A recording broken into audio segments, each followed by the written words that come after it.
Hello everyone and welcome to the Dracula, or also known as the Dark Lord Guide. My name is Bleak and I am a Dead by Daylight content creator that specializes in Dracula. Dracula, in my opinion, is one of the most uniquely designed characters in this game, with this kit allowing you to be as versatile as possible. Being a Castlevania fan honestly drew me even more to him, but honestly I love his kit so much. I have roughly over 11,000 hours in Dead by Daylight alone and have mained Dracula since his PTB release. As for Hellfire hits right now, as the making of this guide and the making of this intro, I have played over 4,000 matches of Dracula and have over 25,000 Hellfire hits, putting me at the #1 NA spot for Hellfire attacks. Upon his release, it was my goal to prestige him as fast as possible, and I ended up becoming the first P100 Dracula in the process. I originally started my streaming career as a Singularity main, but eventually Dracula came out and I found I enjoyed his kit a lot more.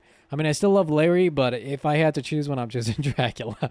Outside of that, for my stream though, it usually consists of funny, silly builds and gameplay. I'm not a big fan of slowdown as I find it kind of repetitive, so I kind of go for niche builds like locker builds, obsession builds, etc. Dracula excels being versatile, so these builds kind of shine and get tons of value on him, while also being very, very strong in the process. On the off chance that I do run slowdown though, I like to be a very competitive person in certain cases, especially against good teams. I have participated in many events with Dracula himself, including showcases, tournaments, 1v1 events, etc. This guide is going to cover everything you will need to know about Dracula, whether it be his basic power fundamentals, what to do in chase, what not to do in chase, and etc. I hope this guide can help anyone that is inspiring to learn Dracula. I understand Dracula can be a very complex killer, as he has a lot of components, whether it be all his forms, what to do with all the forms, etc. And I really hope I can help someone in the process of making this. If you'd like to know more about me though, I do stream on Twitch every Monday through Friday, or if not, I do make weekly videos here on my YouTube channel. Other than that, let's get started. Alright, let's talk about the power, because every killer has to have a power, and Dracula is no different. Dracula's power is called Vampiric Shift, which grants him the special ability called Shapeshift. Shapeshift gives Dracula access to 3 unique forms that he can freely move between them. Each of these forms both have their strengths and weaknesses, so you primarily want to be using these forms at the best possible scenario and the best possible time. Shapeshift allows Dracula to transform into either vampire form, wolf form, or bat form, and does have a cooldown of 3.5 seconds when you do shapeshift, so you can manage your forms and the cooldown accordingly. I believe this cooldown is to really to come into effect for his zoning, for example. So like, let's say you see a survivor, you go into bat form, you catch up to them, you wouldn't be able to immediately transform onto them, so I guess it's to really like kind of dumb that down a bit. But for the most part, if you're playing Dracula like normal, you're never gonna ever really feel this. Or let's say, for example, you swap to vampire form, you pull up a Hellfire, by the time that is over or you do that action, like you can swap to wolf form or bad form. Like you're never gonna ever really feel this if you play Dracula like normal. A good rule I like to separate these forms is by vampire form being the chase, zoning, and crowd control tool, wolf form being the chase, information, and tracking tool, and bat form being the mobility, map presence, and you could use it to chase sometimes if you're very aggressive with bat form, but for the most part, mainly map presence and mobility. When Dracula shapeshifts into either form, there's an audio cue map-wide to let the survivors know which form he transformed into. The only form that has different audio cues is vampire form, as is default, and other cosmetics, for example true form, share a different voice, and it kind of has like a deeper laugh when shapeshifting, but it's only in vampire form. Wolf form and bat form still have the same one, but for the most part, if it's regular Dracula, it's gonna be like ha ha ha. And then if it's like true form, it's like, oh. I don't know. I don't know. I'm trying to. Anyways, I want to preface that Dracula is the confidence killer.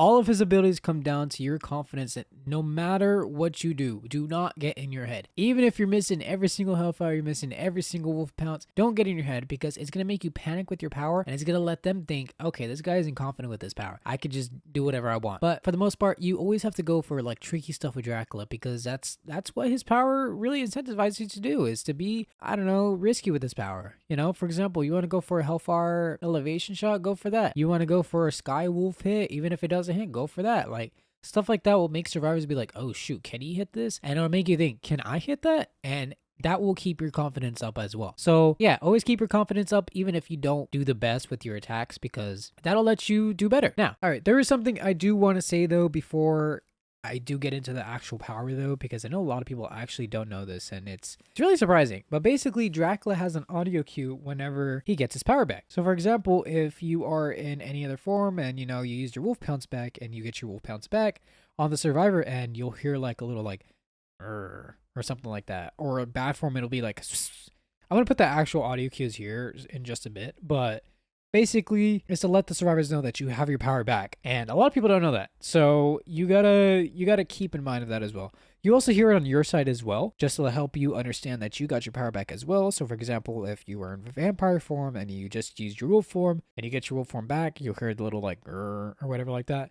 So it's just to basically help you understand when you get your power back, and it's also to help the survivors understand that you got your power back as well.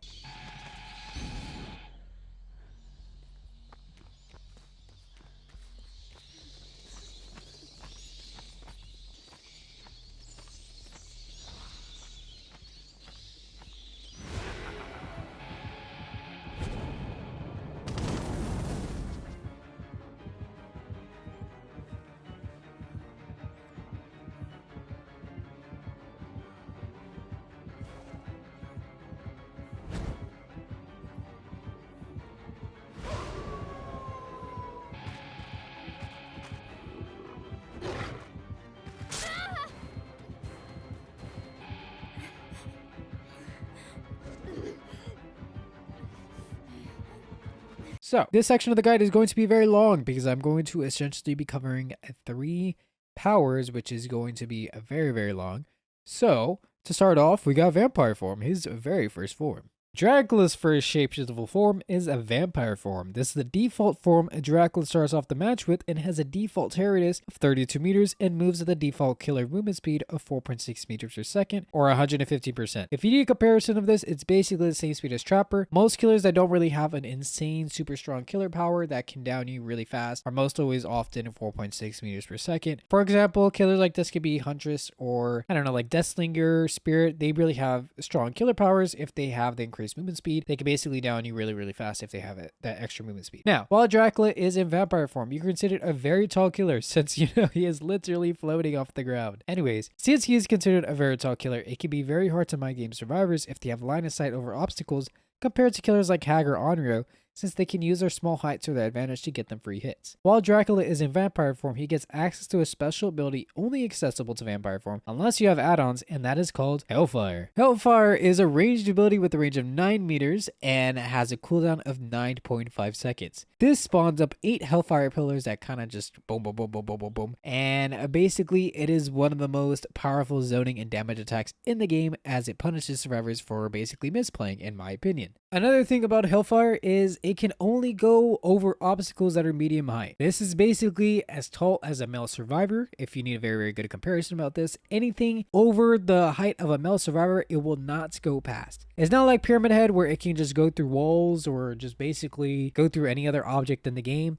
It has to go over anything that is medium height. Anything taller than that, it will not pass through. Now, a good rule of thumb that basically helped me understand and like what can and cannot hit over, and this basically helped me when I first started out Dracula, is basically anything that a crow basically sits on, and basically, for the most part, most of the time, will help you understand that can go over it. Basically, whenever you scare a crow or a survivor passes by a crow, the crow will fly up, and obviously, it has to, like, obviously a crow can't fly up if it's all the way up in a tree or something like that, right? It has to be something that's like roundish level, something that is basically as tall as the survivor, or basically around the same height as the survivor. So basically this will help you understand what you can and can't hit over. Obviously this isn't as reliable because by the time, you know, you pass by the crow, like the crow can just fly away, but it's a good understanding if you do want to go around the map and kind of understand crow logic. So yeah, this attack goes to 3 attack phases, which honestly, if you're a newer Dracula player, you probably won't really know what this is.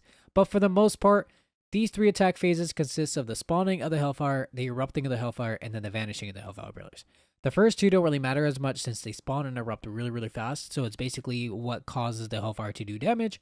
And the last one, the vanishing of the Hellfire, is the most important part, and let me tell you why. After the Hellfire spawns up and erupts, it takes 0.4 seconds before the Hellfire fully dies out, giving you an option to sneak in some other hits. Why is this important? Well, during the 0.4 grace period, Dracula has a lingering hitbox, allowing you to get some hits you normally wouldn't get. Think of this like a nemesis with his hitbox and how he can kind of drag the hitbox to you. It's called a whip drag apparently. But basically, just like nemesis, he kind of has a lingering hitbox. It's not like nemesis where you can drag the Hellfire to the survivors, but basically the moment you set the Hellfire up, any survivors that walk into that Hellfire pillar as it's vanishing or is going through the vanishing stage will take damage. This is really strong if you go for something called a prediction shot. A prediction shot is something I like to call it. It's basically when you preset a Hellfire to basically have a survivor walk into your Hellfire pillar. Now, it's advised you be careful about how you do prediction shots because, for example, I normally like to do them in a 1v1 compared if, I don't know, like a lot of people are swarming around. Because, for example, if you really need it in a certain case, like for example, like let's say you do injure a survivor and then another survivor tries to come and take a hit, your Hellfire is on cooldown. And obviously that's not really good. You really need your Hellfire in that moment. So it's really good to try and do this in a 1v1 compared to if there's just a lot of people swarming around. So yeah, the thing about Dracula is you have to be very, very, very careful about your cooldowns and how you play around your cooldowns, because if one form is on cooldown, normally you want to be in the other form until the other form is off cooldown.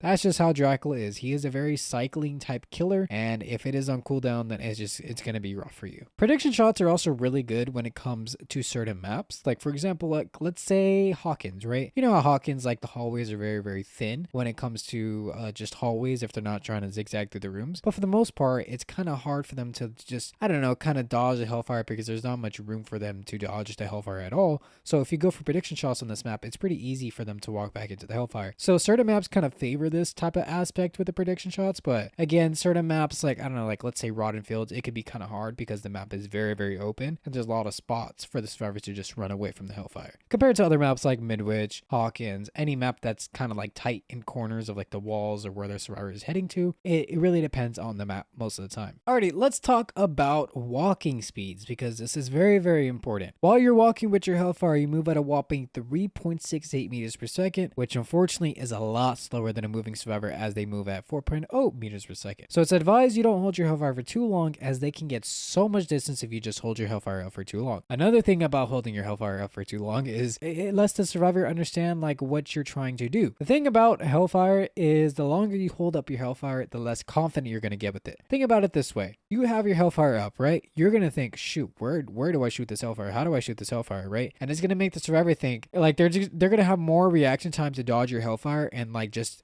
be in general able to just escape your Hellfire or just pre-run from your Hellfire rather than you just being able to just panic with your Hellfire. So my biggest advice for Hellfire, and I know some people may not like this because in certain cases you should hold your Hellfire, we'll get into that later though. Most of the time, I would say just send it, because the moment you pull up your Hellfire and you just flick it onto a survivor, you just send it to a survivor, they're not going to have much reaction time to react to your Hellfire, and they're going to panic, and they're going to be like, shoot, and then that's going to get them out of position if they just got so shocked by the hit, and that can lead you into going into another form, or just straight up downing them if they just panic most of the time. I've had so many hits where they didn't panic, they didn't even notice my Hellfire was like going off, and they panicked, and you know, it caught them out of position and I was able to get a quick M1. So sometimes it's okay to hold up your Hellfire, but most of the time I would say just insta flick, because if you insta flick and if you have that quick reaction time with Hellfire, obviously like you're not going to have it day one, but like the moment you practice more with Hellfire and the moment you play more with Hellfire, the more you're going to get that muscle memory of when to flick, how to flick, and where to flick. Now, going on to the whole flicking part, I would say it is best to be advised to not do this on a very insane DPI, because I used to play on 3200 DPI because I used to play other killers or like other games like that, but it obviously messed up my muscle memory with Hellfire flicking because it would make me flick so fast or like so far to where the survivor would be at. So it's best not to play at an insane DPI if you're trying to do this. What I play on is I play on 1600 with 50% in the game, or if you don't like that, 800% with 100 in the game. Those are two I normally like swap around, but for the most part, it's usually 1600 in the game or 1600 DPI. But yeah, that's really it for the most part. So what are the correct times? Now, this honestly comes down to personal preference. As I stated before, Dracula is a confidence killer. I could tell you use it at short loops, use it at tall loops or whatever. And primarily what you want to be doing is using it at, you know, kind of forcing it through windows, using it at unhooks, using it, you know, at certain like loops where you know you can hit them through. But for the most part, it really comes down to your muscle memory and what you feel is best. Now, I don't want it to be where it's like, okay, well, Bleak told me this is how you should do it. Like, actually, Bleak told me this is how I use my Hellfire, so this is actually how we're going to use it now. I don't want it to be like that. I want you to feel comfortable with your Hellfire and how I want you to have control over your Hellfire. So the best way to help me understand and how to learn Hellfire is to basically just play around with all of my forms. Realistically, when you play around against a survivor, let's say a survivor is making it to a window. Obviously, in this moment, you're going to think, okay, yo, let me go Hellfire. If I go Hellfire here, I can shoot them through the window and then obviously get hit that way. Obviously, if I were to swap in Wolf form in that moment, they would make the window, and then obviously I would have to catch up. And realistically, Wolf form would have been the play there. You know, it really comes down to your muscle memory and what you feel like is best right there. If they're turning a corner, boom, let me pull up my Hellfire, and they won't really expect it, and I could shoot them that way. If they're at I don't know, a very weak pallet, let me go Wolf form and obviously use my small body to get a hit that way. It's just stuff like that and what you feel like is best in that loop. You know, obviously, when it comes to unhooks, you're going to obviously want to play Hellfire no matter whatever form you're in. Even if you're in Wolf form and you know you can get a 1-for-1, you're always going to want to get that 1-for-1. No matter what form you're in, you're always going to want to get that 1-for-1 with Hellfire. We'll get into that later though, but I just wanted to explain that first. Now, another good thing that also helped me basically learn to play against this or just play better in general is to play Survivor myself. I'm gonna be honest, I was a full-time killer main. I pretty much still am, but I do play Survivor a lot because it helps me understand what the Survivor thought process is because I play like that, you know? For example, if I know I'm gonna fake a window, obviously in your mind as a killer now, you're gonna think, okay, well, they're probably gonna fake this window. Let me not go for this, or let me just wait. Because sometimes what people like to do now is, and people have gotten a little bit better against Hellfire. So they'll basically know you're going to try and force them against the window. So they'll do like little crouch type thing at the window, which will make you think, okay, dang, they're shooting, they're going to vault the window when they're really not. And then they'll fake it and then leave the window. And then obviously that would make you miss your Hellfire and force you into a cooldown. Obviously forcing you into wolf form or whatever form you choose. Now, it's advised if they try and do this, just, you know, wait for them to actually go through the animation or just flick it where you think they're going to go. And if they walk and do that, then, you know, obviously they'll get hit that way. Playing Survivor is very, very important. And I know a lot of people don't really like Survivor. I don't like Survivor as much myself. I prefer Killer. But it honestly really helped me learn how to play in all of my forms and how to play efficiently as possible. This doesn't mean you have to play Survivor to do absolutely amazing on Dracula, but it's something that can help you because it'll help you understand the Survivor thought process and what to think in those certain moments. Alrighty, let's talk about Pallet Shots. Pallet Shots is what I like to call it. It's one of the most skill expressive things you can do on Dracula, or another killer, we'll get into that. Normally, when you basic attack through a pallet or even special attack through a pallet, like let's say Wolf Form and the Wolf Pounce, if a survivor times it correctly, they will often always get the stun on you, unless you have a really bad internet and, you know, you have like, I don't know, 200 ping or something like that. The difference with Hellfire is considered a spell. This means it doesn't follow the rules of any other M2 ability, so the only way it can be cancelled is by wrong elevation, walls, line of sight, etc. This basically means if you shoot your Hellfire as you're getting stunned, since the survivor is in the locked animation, they will get the stun and you will get stunned. But if you shot the Hellfire at the correct time as you're getting stunned, the Hellfire will still come out and you will still give the illusion that you're getting stunned, but they will also take the Hell State in the process. The only other killer that can fall in this mechanic, as my knowledge, is Pyramid Head, because although his isn't considered a spell, once he sent out his power and he gets stunned, obviously his power is still going to come out, and then, you know, boom, they get Hell State as well. I will say this though, I don't know if this works with Pyramid Head, but I know you can still do it with head-on stuns. Like if you get head-on stun, but you shot your Hellfire Pillar like right before you got stunned, but you still get stunned, they'll still take the Hell State. It's just basically like any stun that you do, or you get stunned by, except like Blastman or something like that, because that's an action you have to kick. The Hellfire Pillar will still come out. It's really, really strong in certain cases because it kind of enables Hellfire to be very, very strong. And in certain cases, if like you really need to get the Hell State in and, you know, survivors are camping and they're being very, very greedy with pallets, it kind of punishes them for that. And honestly, once you learn the timing and you know the timing for Hellfire, like when to shoot your Hellfire at the pallets, it just like, it's going to force them to not want to camp pallets anymore, and it's going to force them to pre-drop, which eventually you can do like wolf form and then catch up with the centaur pace. It's just like, and obviously like at that moment, like if they're just going to try and pre-drop, you could just play Hellfire and then just hold your Hellfire that way. Other than that, it's a really, really good mechanic for you to know because it is very, very strong. And yeah. Alrighty, it is time to get into the forbidden topic that I know some people may not like. But I do have to talk about it since it is technically part of Dracula's power and what also makes him pretty strong. And that is camping and tunneling. Dracula is one of the strongest killers in the game when it comes to hook camping. For those that don't know, the hook camping that is new, that you're just finding DBD upon, I don't know, just for this guide, for example. Hook camping is when the killer gets very close to the hook to basically secure the survivor that is on the hook to second stage, or for example, out of the game in general. And it also kind of incentivizes you or the other survivors to get off of their gens to come and help their teammate. Now, I will say this isn't what makes Dracula strong by any means, but it is something that does make him strong, if that makes sense. It also what makes other killers strong in certain aspects, like Pyramid Head with his Punishment of the Damned, Liched with his skeletons, Bubble with his chainsaw, and, you know, the list kind of goes on. Now, I will say Dracula can secure so many hook states because of this, because you could literally camp the hook, wait for the survivor or the person that came to come save, and just basically shred both health states with Hellfire. And then if you really want to tunnel out that person, you just kind of just go for that person that you just shred their BT off, and it's kind of just like old DBD where they don't even have BT. So, let me explain how to carefully camp on Dracula let me explain how to carefully camp on Dracula while getting as much value as possible. I feel like I'm doing a bad thing here. Like, I'm telling you how to be me. Oh, I don't know, man. Anyways, with the recent anti-camp changes that just went through not that long ago from the making of this guide, the longer the killer is at the hook or around the hook in general, the anti-camp meter that the survivors have, which is basically a resource that they have, which the longer the killer is at the hook, basically they can unhook themselves, similar to the perk Deliverance, Slippery Meat, or any perk that can just basically make them unhook themselves. Now, a good rule of thumb for this is to pay attention to your surroundings. If a survivor is literally right next to the hook survivor, the survivor that is on the hook will not get any progress through their anti-camp meter.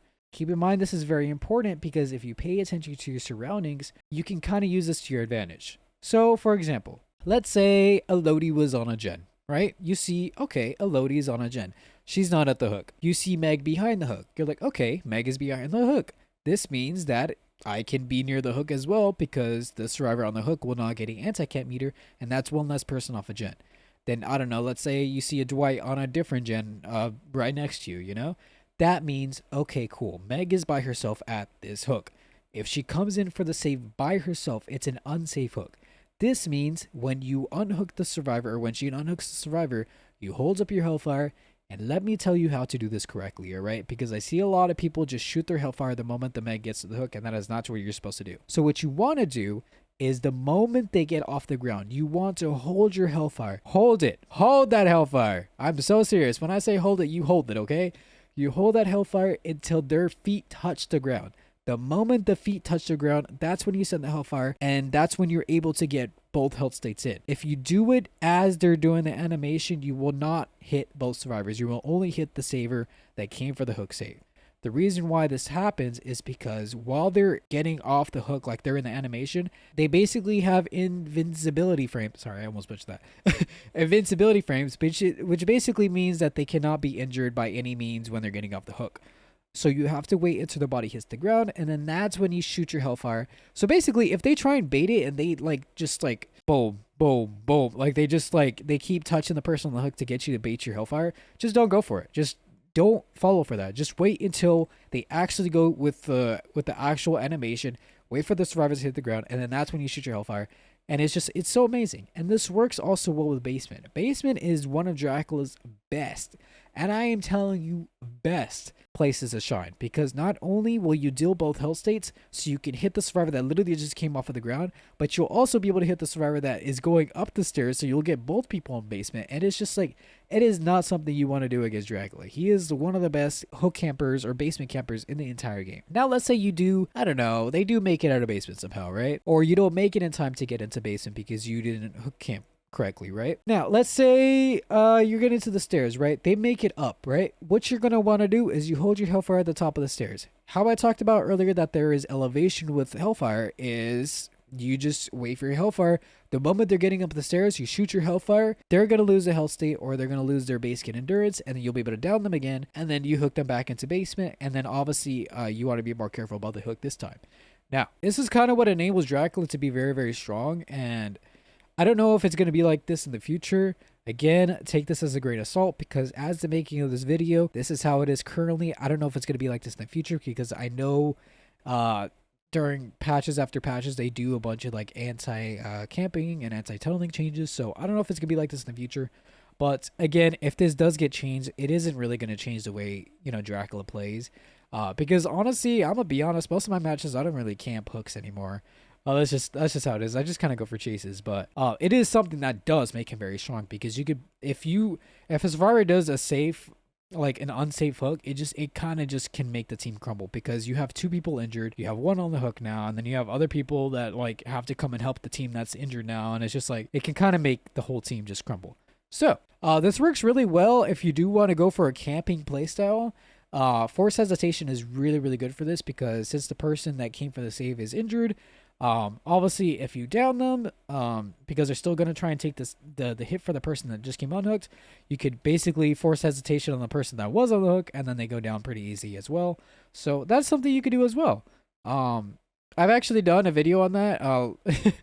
I think it was like a force hesitation video. It was really, really funny. But again, that is something you can really, really do as well. Alrighty, zoning. Zoning is basically the idea to force survivors away from loops where you don't want them to go, but instead forcing them where you instead want them to go. A good idea of this is basically Demogorgon holding a shred attack against you, which he will always follow up with a basic attack because I don't think I've seen a single Demogorgon in my demo matches go for an actual M2 after zoning. Anyways, another good idea of this is a Wesker holding up his power to zone you, and then if he does eventually zone you, he follows up with an M2 attack or his very low bound attack, and then obviously out positioning you since he can throw you. Now, Dracula is no different since he is very, very good at zoning and honestly one of the best contenders to zoning, and let me tell you why. Like we explained earlier, Dracula does move slower with his Hellfire at 3.68 meters per second. This used to be 3.8 meters per second, but it did get nerfed to match it with other killers like the Wesker since he also moves at 3.68 meters per second when holding up his power as well. What makes zoning so powerful on Dracula is even if you miss your Hellfire, they are still zoned.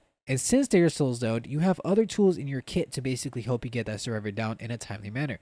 This could result into a bad form if you run Lapis and obviously go for an M1, or if you play for Wolf form, play for Scent Orbs and obviously a Pounce Attack.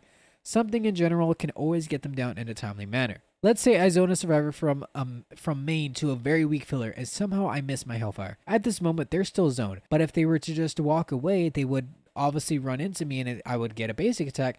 So they decide to stay at this weak filler. In this moment, I could wait for my Hellfire to come back and zone her again, or I could swap to Wolf form and pressure her that way. I personally would choose Wolf form, as if they're at a weak filler, Wolf form kind of excels at this, since, you know, you can use your small body to almost always grant you free hits or just free downs with it, if you're sneaky enough. I know we're in the topic of the vampire form segment, but I kind of want to go on the topic of zoning, so I might as well just talk about this. Sometimes, even if you don't use your Hellfire to zone, you can kind of pressure survivors as a killer yourselves and zone survivors from, you know, breaking pallets on the opposite side to zone them back to the side where you want them to go. You can pressure them even more after doing this break with Hellfire again and do like a double zone, so it's basically at a lose-lose for them, you know? Alrighty, now for time for one of Dracula's most important Hellfire tricks for you to understand, and that is elevation. So if you don't know, Hellfire can kind of go under elevation if you're at the bottom floor, right? So a really good way to understand this is if, for example, like they're right here, I shoot that, boom, and hit them, you know? Like there's so many tricks that you can do with that. And especially like if they're going through this little window, you can hit them as they're making it on this window if you come from greenhouse side, right? So I'll show an example of that. Hold on. All right. All right. Boom. Free Hell State. That's crazy, right? I remember getting that for my very first time, and I was like flabbergasted. It was like absolutely so crazy. Oh wait, what's happening? Oh wait, I thought the server crashed. It's just by net. Never mind. All right, and this also works down over here at this God pallet, right? So like right here, if they were to like drop it, for example, right, I can literally just like hit them as, you know, they're dropping the pallet, and it makes this pallet so weak against Dracula. And the thing about this pallet, it's very, very strong because you could chain it into this window, and then obviously you can get like a free hit or something like that way, you know? Okay, I kind of missed, but you get my point, right? Like, they make it over here, they try and pre-drop this pallet, you can pull up your Hellfire, boom, hit them. It's just crazy. I'm going to show you some of my other favorite spots to do this elevation trick at. And yeah, this is very, very useful for Dracula. Like, one of the most useful things to know for Dracula because it can get you free hits that you normally wouldn't have thought you could possibly get, you know? So, okay, on Dead Dog Saloon, this is my favorite spot. You can literally just shoot your Hellfire there and it'll reach them by the time they make it to the window.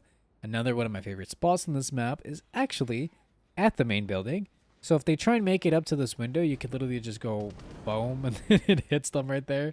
There's a lot of spots you can do that with Dead Dog Saloon. Like if they're trying to take this up here, you can, you don't know, hit your Hellfire like this and then obviously boom. If you have Ring of Vlad, it's also really good because it can kind of curve onto them, which is really, really good. Let's say you're up here, for example, right? And you just want to play Hellfire. You can literally do that. It's amazing. Dead Dog is very flexible with your Hellfires and like what you can do. And it's like, that's why I like love it on this map. It also works on Water Tower. And a lot of people do not think that this works on Water Tower. And it actually didn't for a while. But now it's fixed.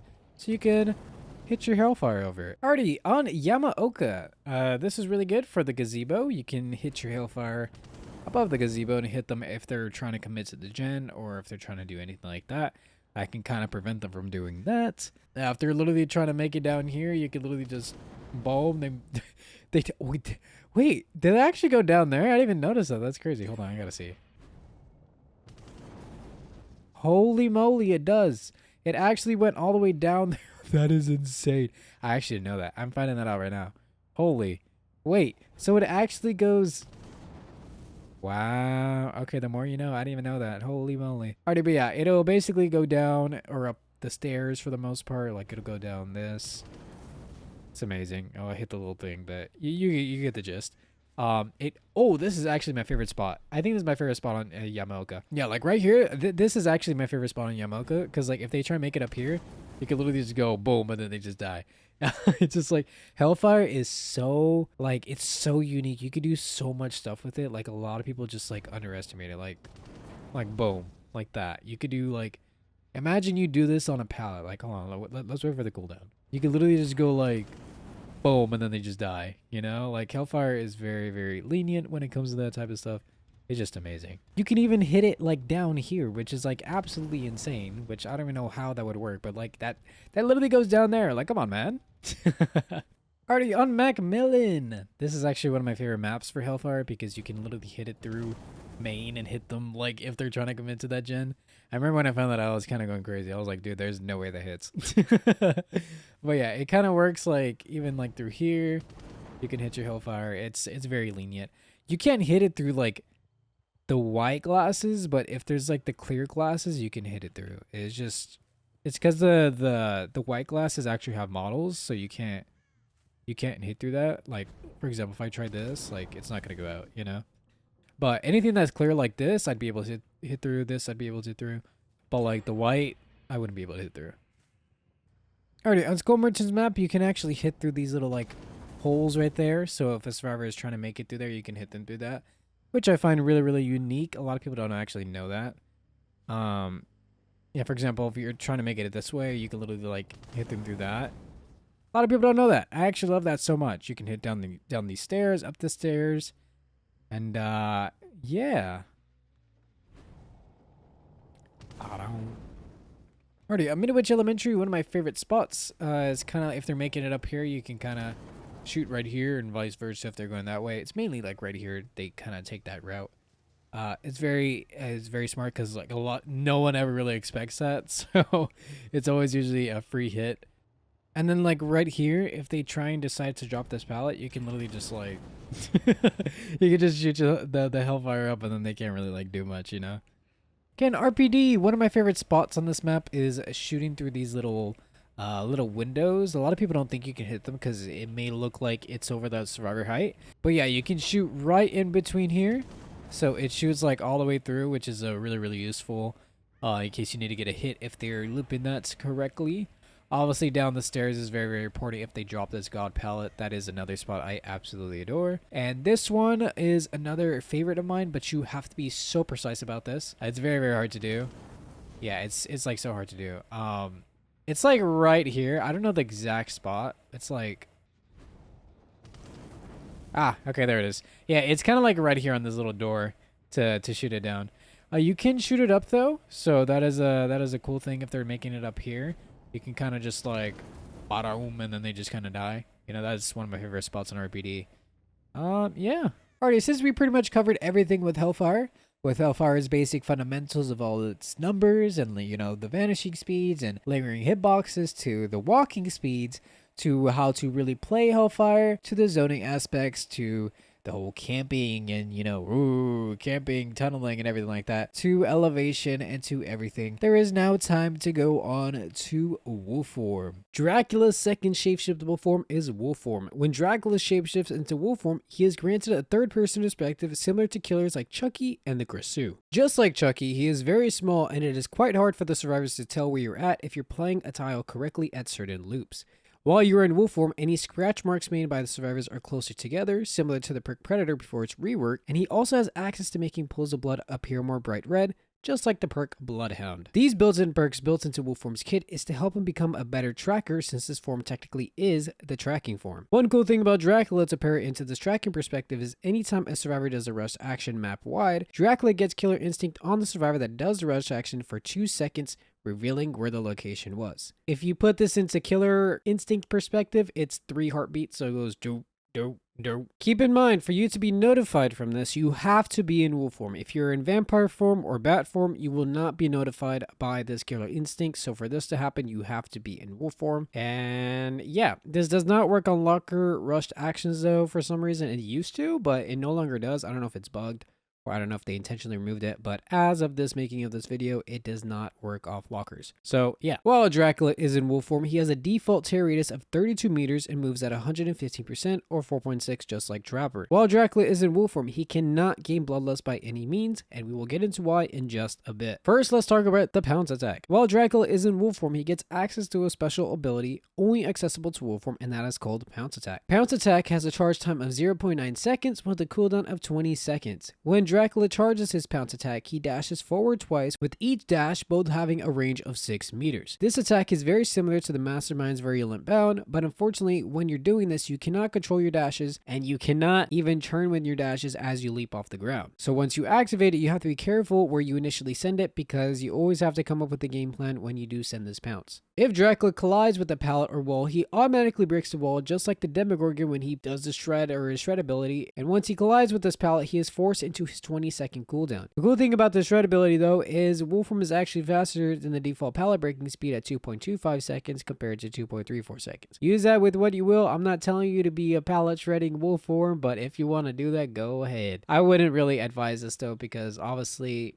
if you chase a survivor and you kind of force yourself into that cooldown, you have to only really play out around Hellfire or just go around the cooldown of wolf form, which is not something you really want to do. But if you want to do that, by all means. Now, if Dracula does not collide with anything and he goes into his second pounce, in between his second pounce, he has something called an open attack phase, and this is 0.5 seconds. During this open attack phase, it basically allows him to reposition his body and also gives survivors a way to kind of predict his pounce or have like counterplay around his pounce rather than just being super fast. Now, this open attack phase is very generous and allows you to slide your body, and you can get some nasty hits on survivors, and I honestly love this open attack phase. I kind of play around it like all the time. Now that we know what Pounce Attack does, let's talk about scent orbs, since this kind of ties in to the wolf pounce. When a survivor is sprinting every 6 seconds, they will drop a white orb that only Dracula can see in wolf form, with a lifetime of 10 seconds and a cap of 5 on the map at a time. If he is in any other form, he will not be able to see them, and these orbs are called scent orbs. Scent orbs can be seen map wide if you have a direct line of sight on them, but if you do not have a direct line of sight on them, then they have an aura reading range that you can see through walls or any other object, with the range of 12 meters, which can be modified with add-ons, making it up to 24 meters,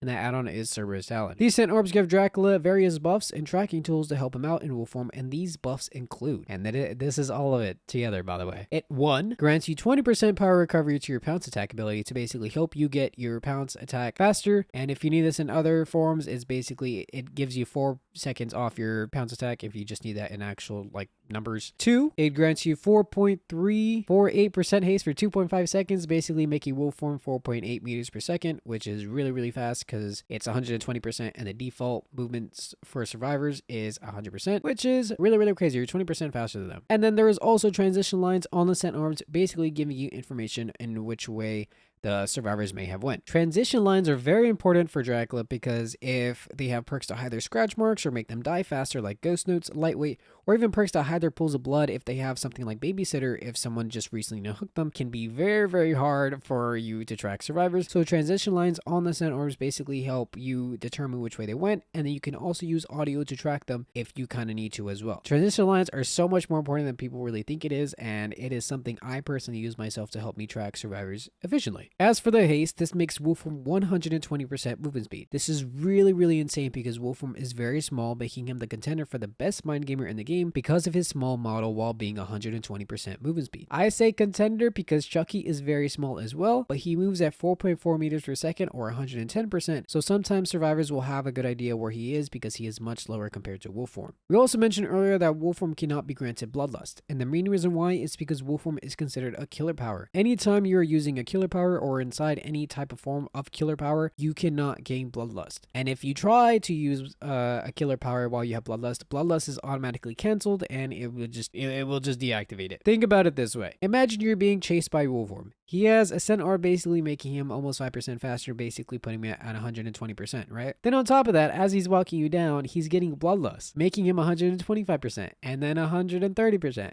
and then 135%, and you're moving at 100% speed. That's not fun, right? I would not want to go against that. These are mainly into effects, so Wolfram cannot be overtuned with increased haste with their power, which is why Wolfram has haste built into his kit, into his scent orbs, so he has some way to catch up to the survivors in chase while not allowing him to be able to walk you down in the process. This goes well with other killers as well, like the Grisou. She cannot gain Bloodlust in head form, but she has her headlong flight to help her catch up to survivors, and vice versa with other killers as well. Alright, now that we know the power fundamentals and basically what scent orbs do, what the Pounce does, what Wolfram is with his small ability, there is one thing I do need to talk about, and that is his walking speed. So as Wolfram is walking, he has 4.6 meters per second, but if he is walking backwards, he is very, very slow, moving at 2.8 meters per second. And if you try and walk backwards, survivors are always going to often tell where you're at because you're moving so slow. You're like almost half their speed, essentially. Now, it is smart you use the scent orb haste to basically catch up to survivors because if you really think about it, you used the scent orb to have 2.5 seconds to get haste on them, and then on top of that, you also get your Pounce Attack faster. So the way I theoretically like to do this is I like to sometimes leave scent orbs there just a little bit, and then I grab it when I really need to get it, and then as I have my Pounce back,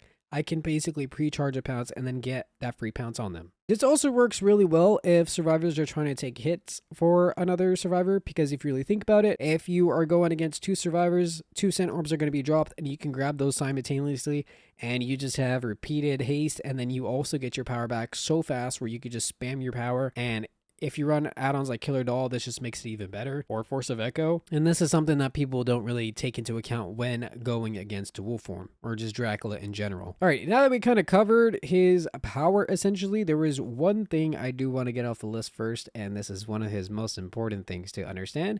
And I don't see a lot of people talk about this or even do this when I watch Dracula or just any gameplay in general, and that is camera control. This is by far one of Wolfram's most important tips, so I'm going to put this first. What makes Wolfram so strong is its ability to mind game survivors with your small model, so having camera control on the survivor, where the survivor is at, where you're at, and what type of loop you're at, and then what they have around them is so essential to Wolfram and its zoning. Now this can determine if you get them down in 30 seconds or if you let them chain the loops and then, 5 gens, but I mean, it's not gonna be 5 gens, but you know what I mean. I don't see people do this, but normally when I'm in Wolfram, I like to look down. So if I'm at a loop like a TNL, for example, I can kind of look through the window and see where the survivor is at. They obviously can't see me because I'm very small and my body is kind of being hidden by the actual TNL loop by itself, but I can see what their game plan is, if they're panicking, if they're trying to double back, and I can use that to my advantage to basically pre-charge a Pounce on them, get that free Pounce on them, and then I can kind of see what they're going to work with, and then I can swap to bat form, basically play around bat form, and then swap back to wolf form to kind of zone them away. One of Wolfram's strongest things is zoning. You can essentially just make survivors just panic, and a lot of survivors, like, I don't know what it is, but the moment you growl at a survivor, I don't know if it's a flight or fight type thing, or flight, whatever it is, but they panic. You just growl and they just always want to dodge. Normally when you're on the survivor end, you want to dodge the moment normally when you're on the survivor side, you want to like dodge the moment he leaps off the ground, because if he growls at you, he has no way to attack you. I mean, unless he M1s you, but for the most part, like, the growl isn't what does damage. It's when he leaps off the ground and bites you. So if you're a survivor listening to this, if he growls at you, don't fall for it until he leaps off the ground. But yeah, going into that, M2 faking is so strong in this killer because unlike Wesker or any other killer that has their M2 ability, he can basically spam this ability just like the Demogorgon, for example. So he can constantly use that to hide his red stain, and he can also use that to basically zone survivors and pressure them from loops where they don't want them or where he doesn't want them to go. So you can kind of use this to basically, if for example, let's say you're telling someone and you don't want them to get to a loop, you can literally just growl at them. Sometimes if they panic, they're going to dodge out or going to try and dodge out. And if they just full send it, then you could just get that free hit. M2 faking is so strong in this killer. And I hope I don't get anything for this, but it's true. That's literally how it is. M2 faking is so good when it comes to growling at this killer. And again, I hope I don't get anything for this, but that's just how it is. Like some killers do so well with M2 faking and their zoning capabilities, like the Demogorgon, for example. Like he can hold his shred and then survivors are obviously zoned, and then he can follow up with the, an M2, for example, as well. Now, that doesn't mean for you to just full on M2 fake all the time. It's just there's certain cases where that does really come into effect, and it's really good. Now, there is one thing I do want to talk about since we covered camera control essentially, and I want to talk about movement control. Movement control is another strong Dracula tech or thing to know essentially, because unlike other killers on the third person camera like Rasu and Chucky, when Dracula walks backward, he is very slow, moving at 2.8 meters per second, which is almost as half as a survivor walking speed, or the running speed essentially. So if you're taking that into account, you're so slow and it's very predictable on the survivor side. And then if they use that to their advantage, they're going to make full distance on you as well. So what do we essentially do about this? Well, there are ways to kind of go around the decreased movement speed, and there was a little trick I like to call the cha-cha slide because you're kind of sliding. Yeah. While holding down your S key, spamming A or D key depending which direction you are in will give you the illusion that you're moonwalking or walking to the right or the left, while holding your red stain in the same direction that you're looking at, while also being able to kind of mind game the survivors and give the illusion that you're walking backwards. This is really good since this throws off survivors. You can chain this into an M1 or even just an M2 and pounce at them, since they won't really see your red stain and it will throw them off constantly. This is something I like to do. I remember doing this on the PTB and I kind of forgot how to do it. So honestly, full shout out to Numia for helping me find this again. They are Billy Main. They do tons of win streaks. So if you want to check them out, please check them out. Now, if you're having a hard time actually trying to do this tech, for example, another thing you can do for, let's say, example, like you're at Killer Shack, for example, and if you're having a hard time to even trying to replicate this, you can essentially just hug the wall or any direction you're in and then hold down the S key and look at whatever direction you're trying to go to. And then you can basically just hug the wall, hide your red stain, and then obviously go for an M1 or M2 to basically trick them as well and give the illusion that you're walking backwards. Now, this one isn't as reliable since you have to have an object you're hugging. And if you're out in the open, this won't really come into effect. But yeah. Alrighty, it's time we talk about Pounce Sliding. So since we covered the Pounce Attacks earlier, Pounce Sliding is very important. And this is something that can really determine how you get hit or not. Let's say you pounce and you hit a survivor with your pounce. Obviously, you're going to be in your open attack phase. What is also happening during this open attack phase is Dracula has increased movement speed, which he can use to reposition his body and grant him free hits. Let's use Shack, for example, because this is one of my favorite spots to do this at. And you can also do this at Lobes, for example, but it's really good at Shack or just pretty much any place in general. Anyways, so as I mentioned earlier, you never really want to back up in wolf form, right? So at Shack, if you basically dash over one side of the wall and then you kind of slide your body with A and D, you can kind of just cover the other side of Shack and then it basically grants you a hit. If you were to pounce without even sliding your body or just standing still essentially, most always often you're going to pounce into a wall or just not make as full distance. So if you're sliding, always hold your A or D key because this will give you free distance on the survivors and will always often allow you to break a pallet if they're going to drop a pallet or grant you a free hit if they are not really paying attention and outzone themselves. Now this also works on filler loops, for example. We'll use some Macmillan ones because they're the common ones on like Auto Haven, Yamaoka. They're just kind of textured differently, but they're pretty much the same. So as I mentioned earlier, you should never really back in wolf form, right? Now this is kind of the only exception because you can kind of use this,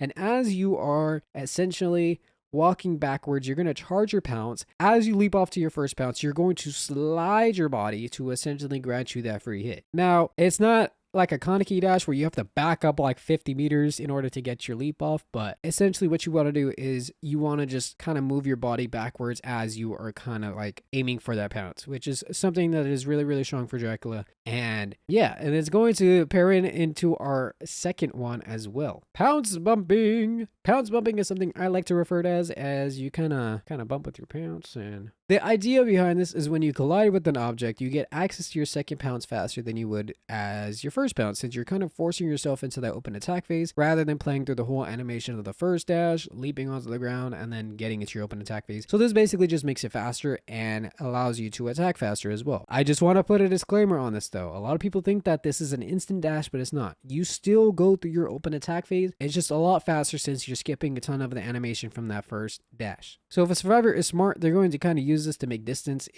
or just basically dodge if they know what they're doing. So please be careful with this. And another thing about this is you have to be careful with this because each dash is only 6 meters. So if you were to waste your full dash and just kind of bump into something and then try and go for a hit, almost always often you're not going to make that distance since you don't have that first full distance from your first dash. So it's kind of best to just bump into something at the end of your first dash and then have that open attack phase to be able to get that second pounce.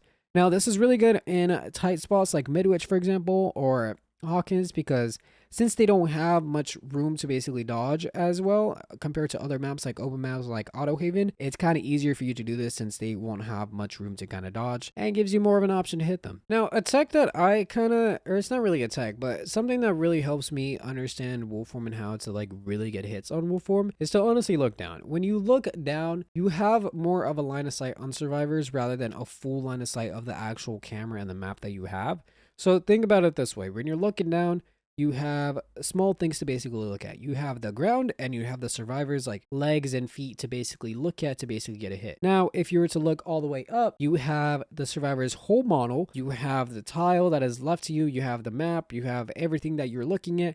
So it gives you more of a panic type response of like, shoot, like how am I going to hit this, you know? So if you look down, it gives you more of understanding on your spot of where to actually hit. Again, that is just my personal preference. You don't have to do this, but this is just something that really helps me because the more that you look at the map, the more you can kind of get distracted essentially.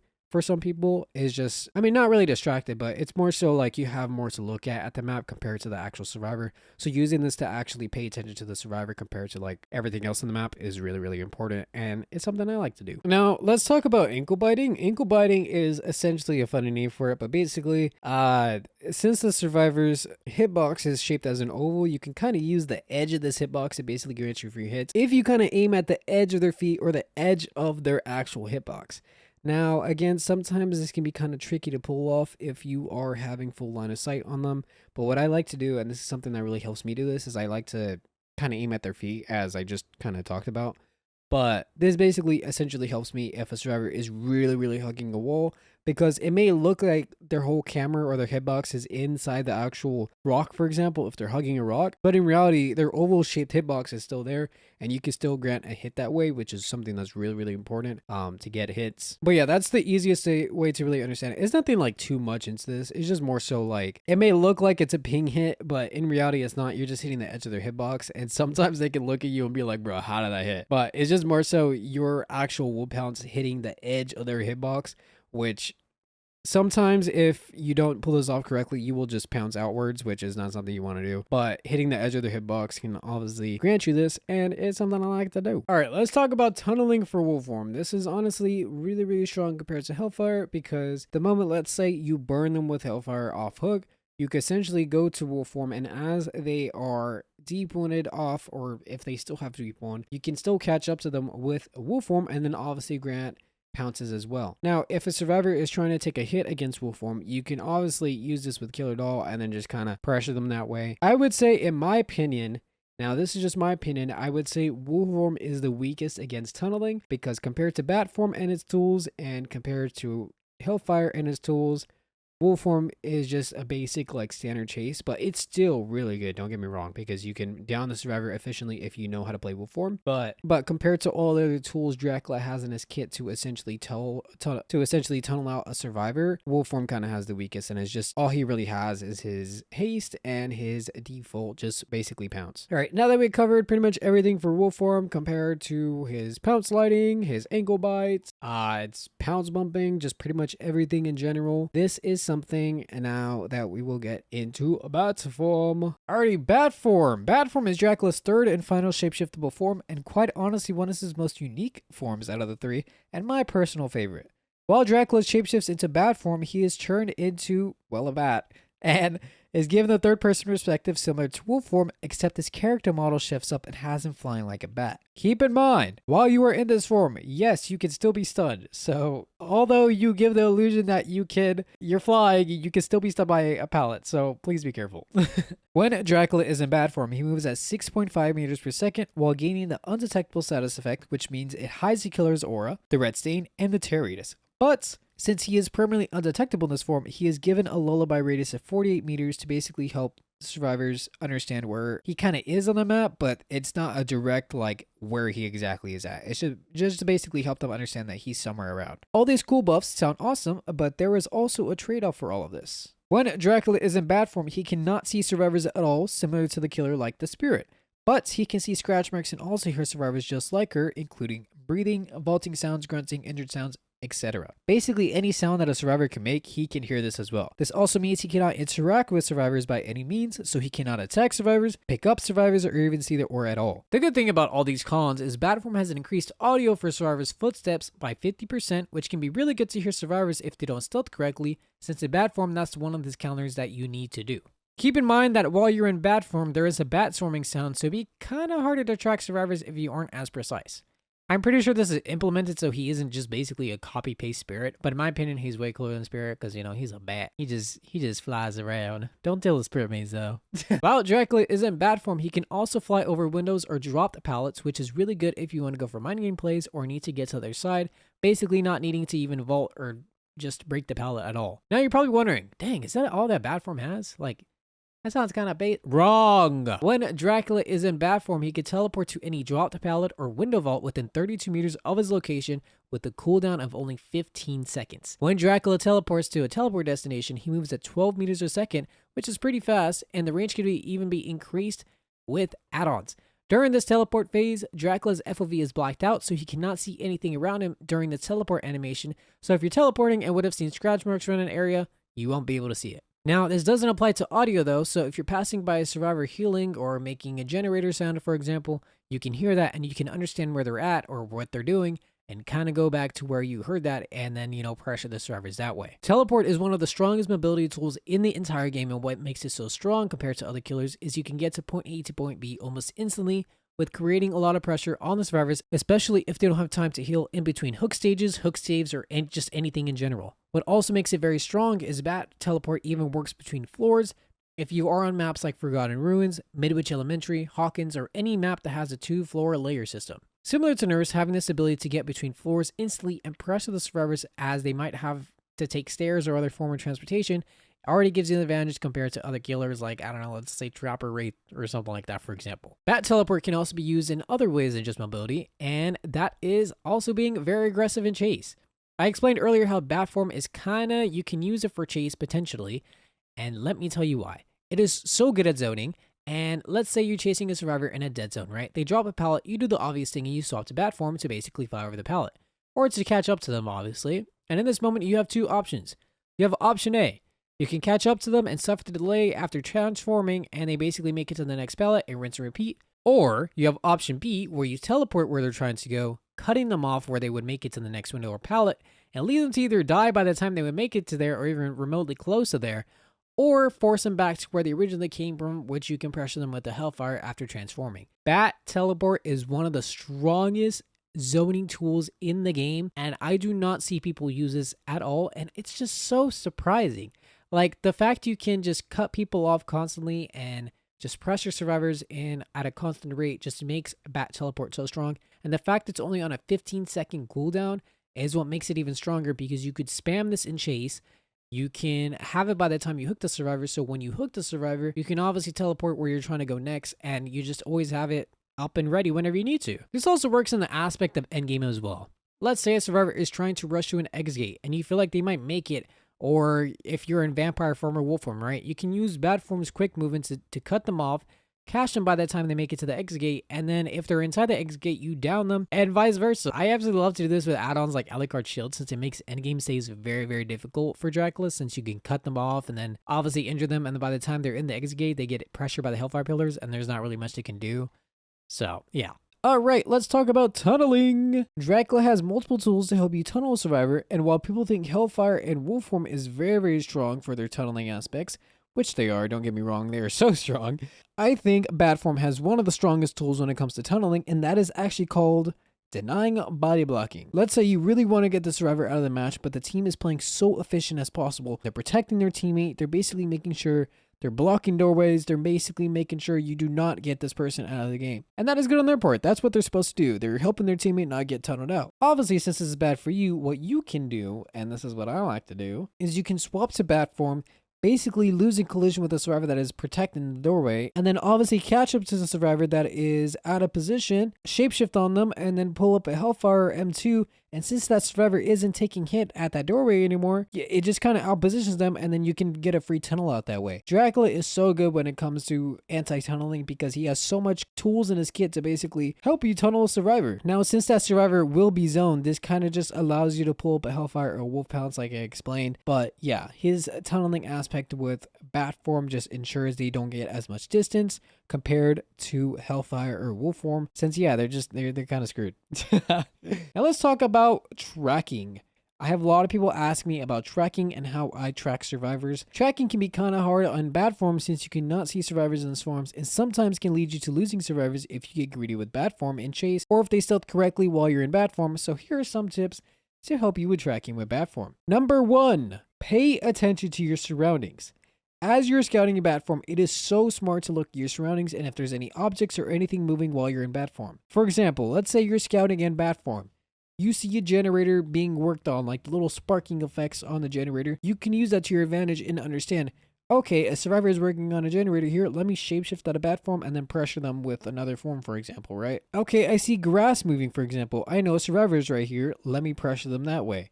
There is just so many tools and things you can use to your advantage to basically pressure a survivor as they aren't really stealthing correctly in bat form, and then you could just teleport on them or just even shapeshift on them, and then, you know, vice versa that way. Another thing is pay attention to audio cues. Audio cues are so important when it comes to bat form.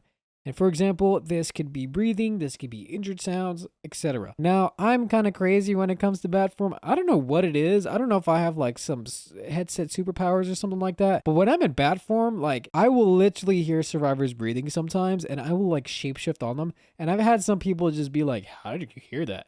But again, when it comes to time and you just kind of learn to zone out the actual bat swarming sound. But for the most part, like, pay attention to your audio cues. If you hear a generator being worked on, you obviously know they're up top.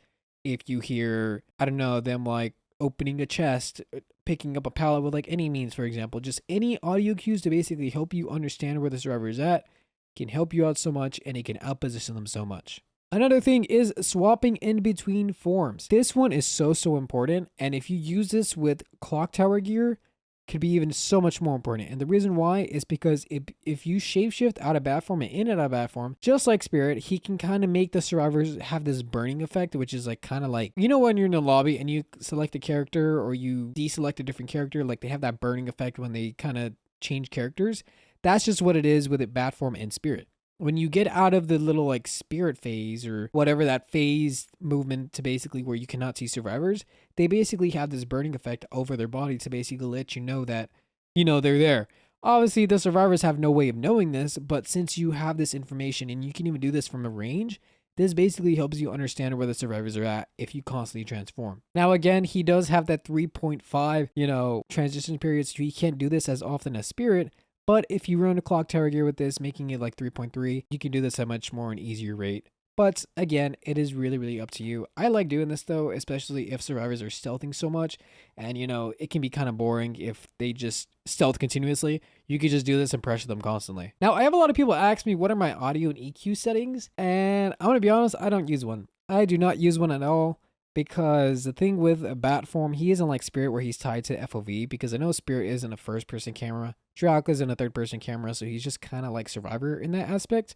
But what I do to basically help me track survivors is I kind of turn off the headphone settings. If you don't have the headphone settings turned off, please do this. This basically makes your game sound stereo, which is basically balanced between the ears. And that's not something you want in this game. You want to have it directional so you understand if they're behind you, they're in front of you, vice versa. Now, also in Windows, if you are using Windows, I also turn off every single audio enhancement that Windows gives to you by default. This kind of makes it sound more bassy, more, you know, stereo, and that's not what you want. If you want to hear hearing, this is the best thing you should do. Now, if you're wondering what headset that I do have the SteelSeries Nova 7. I don't have the best one yet. I was thinking about getting that, but I was like, I think I'll stick. I think I'll stick with mine.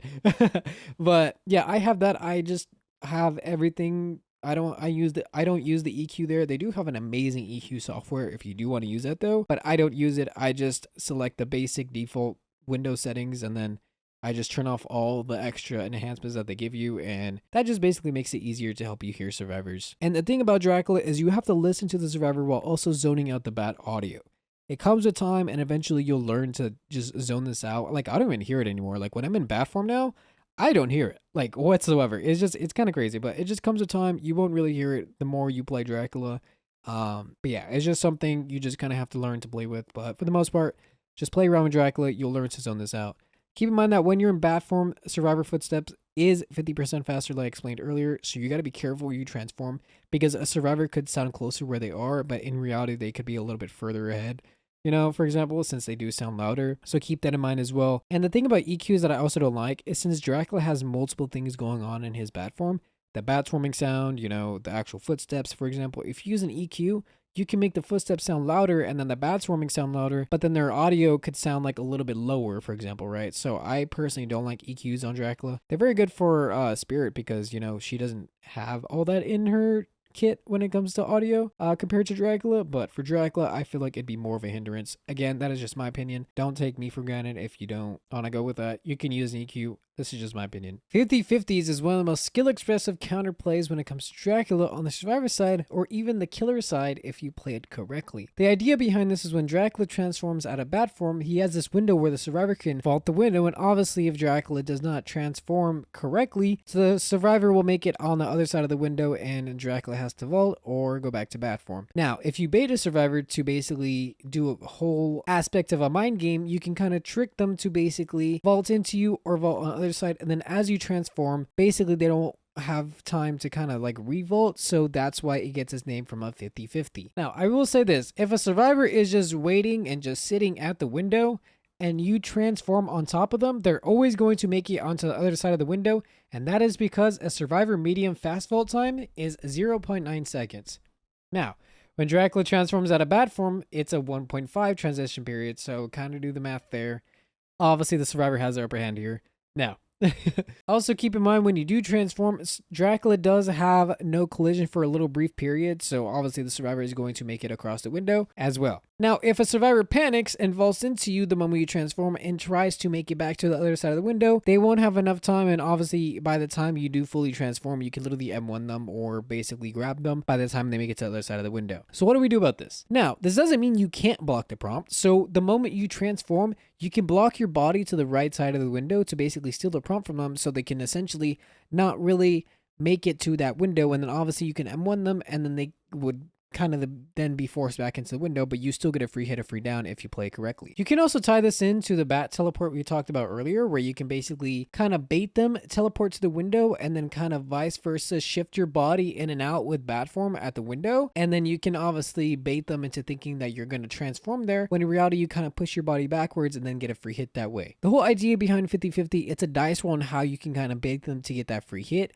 and at which any window or pallet wherever you choose. Getting them to panic and getting that free hit is essentially so good, and if you pair this in with Traveler's Hat, this basically gives you more of a window to be able to do this, especially if they panic and mess up their vaults, for an example. Because compared to the actual time of 1.5 seconds, with Traveler's Hat it's 1.425 seconds, basically giving you more time to get that hit. And if you have really bad internet, then that's also another way for you to get bad hit on them as well. Now onto the topic of Shapeshift. Shapeshift is one of Dracula's most important components, and a lot of people just think that the forms are just his power. And while yes, that is technically true, and they each have their own important aspects to the power, Shapeshift also takes a vital role into how you play him as well. First, let's talk about the numbers and the timings and why they are important. So for the first timings, it takes 1 second to transform before you're able to attack or do any action, and that is to wolf to vampire, vampire to wolf, vampire to bat, and wolf to bat. During these transition periods, Dracula retains his 4.6 meters per second while transforming, giving Dracula an easier option to pull an attack on a survivor. And then for the second timing, it takes 1.5 seconds to transform before you're able to attack or do anything, to bat to vampire and bat to wolf. During this transition period, Dracula moves at 2.3 meters per second while also having a longer transition period. If survivors are smart about this movement speed and timing, they're going to use this to make distance and hold W, or for example, make it to a safe tile. So it's very smart where you want to transform at and how you transform, because if a survivor is smart, they're going to use this to make distance on you, and it's obviously not going to be a good time for you. It's also smart to look at the surroundings and where you transform, because if you're in bad form and you transform, if they have like a good window or pallet, for example, they're gonna like obviously mind game you there, and it's not gonna be a good time for you. Now, on the topic of keybinds, when it comes to keybinds, Dracula is very tricky when it comes to newer players when learning how to shapeshift into each form. Obviously, it's gonna come with time, and you're going to get used to the keybinds the more you play Dracula. But as when you're gonna get to Dracula, it is kind of hard, because obviously you could accidentally go into a form you don't want to, and then you're in that 3.5 second, cooldown, and you can't immediately transform. So the devs actually made an easy to understand format on how to transform into each form.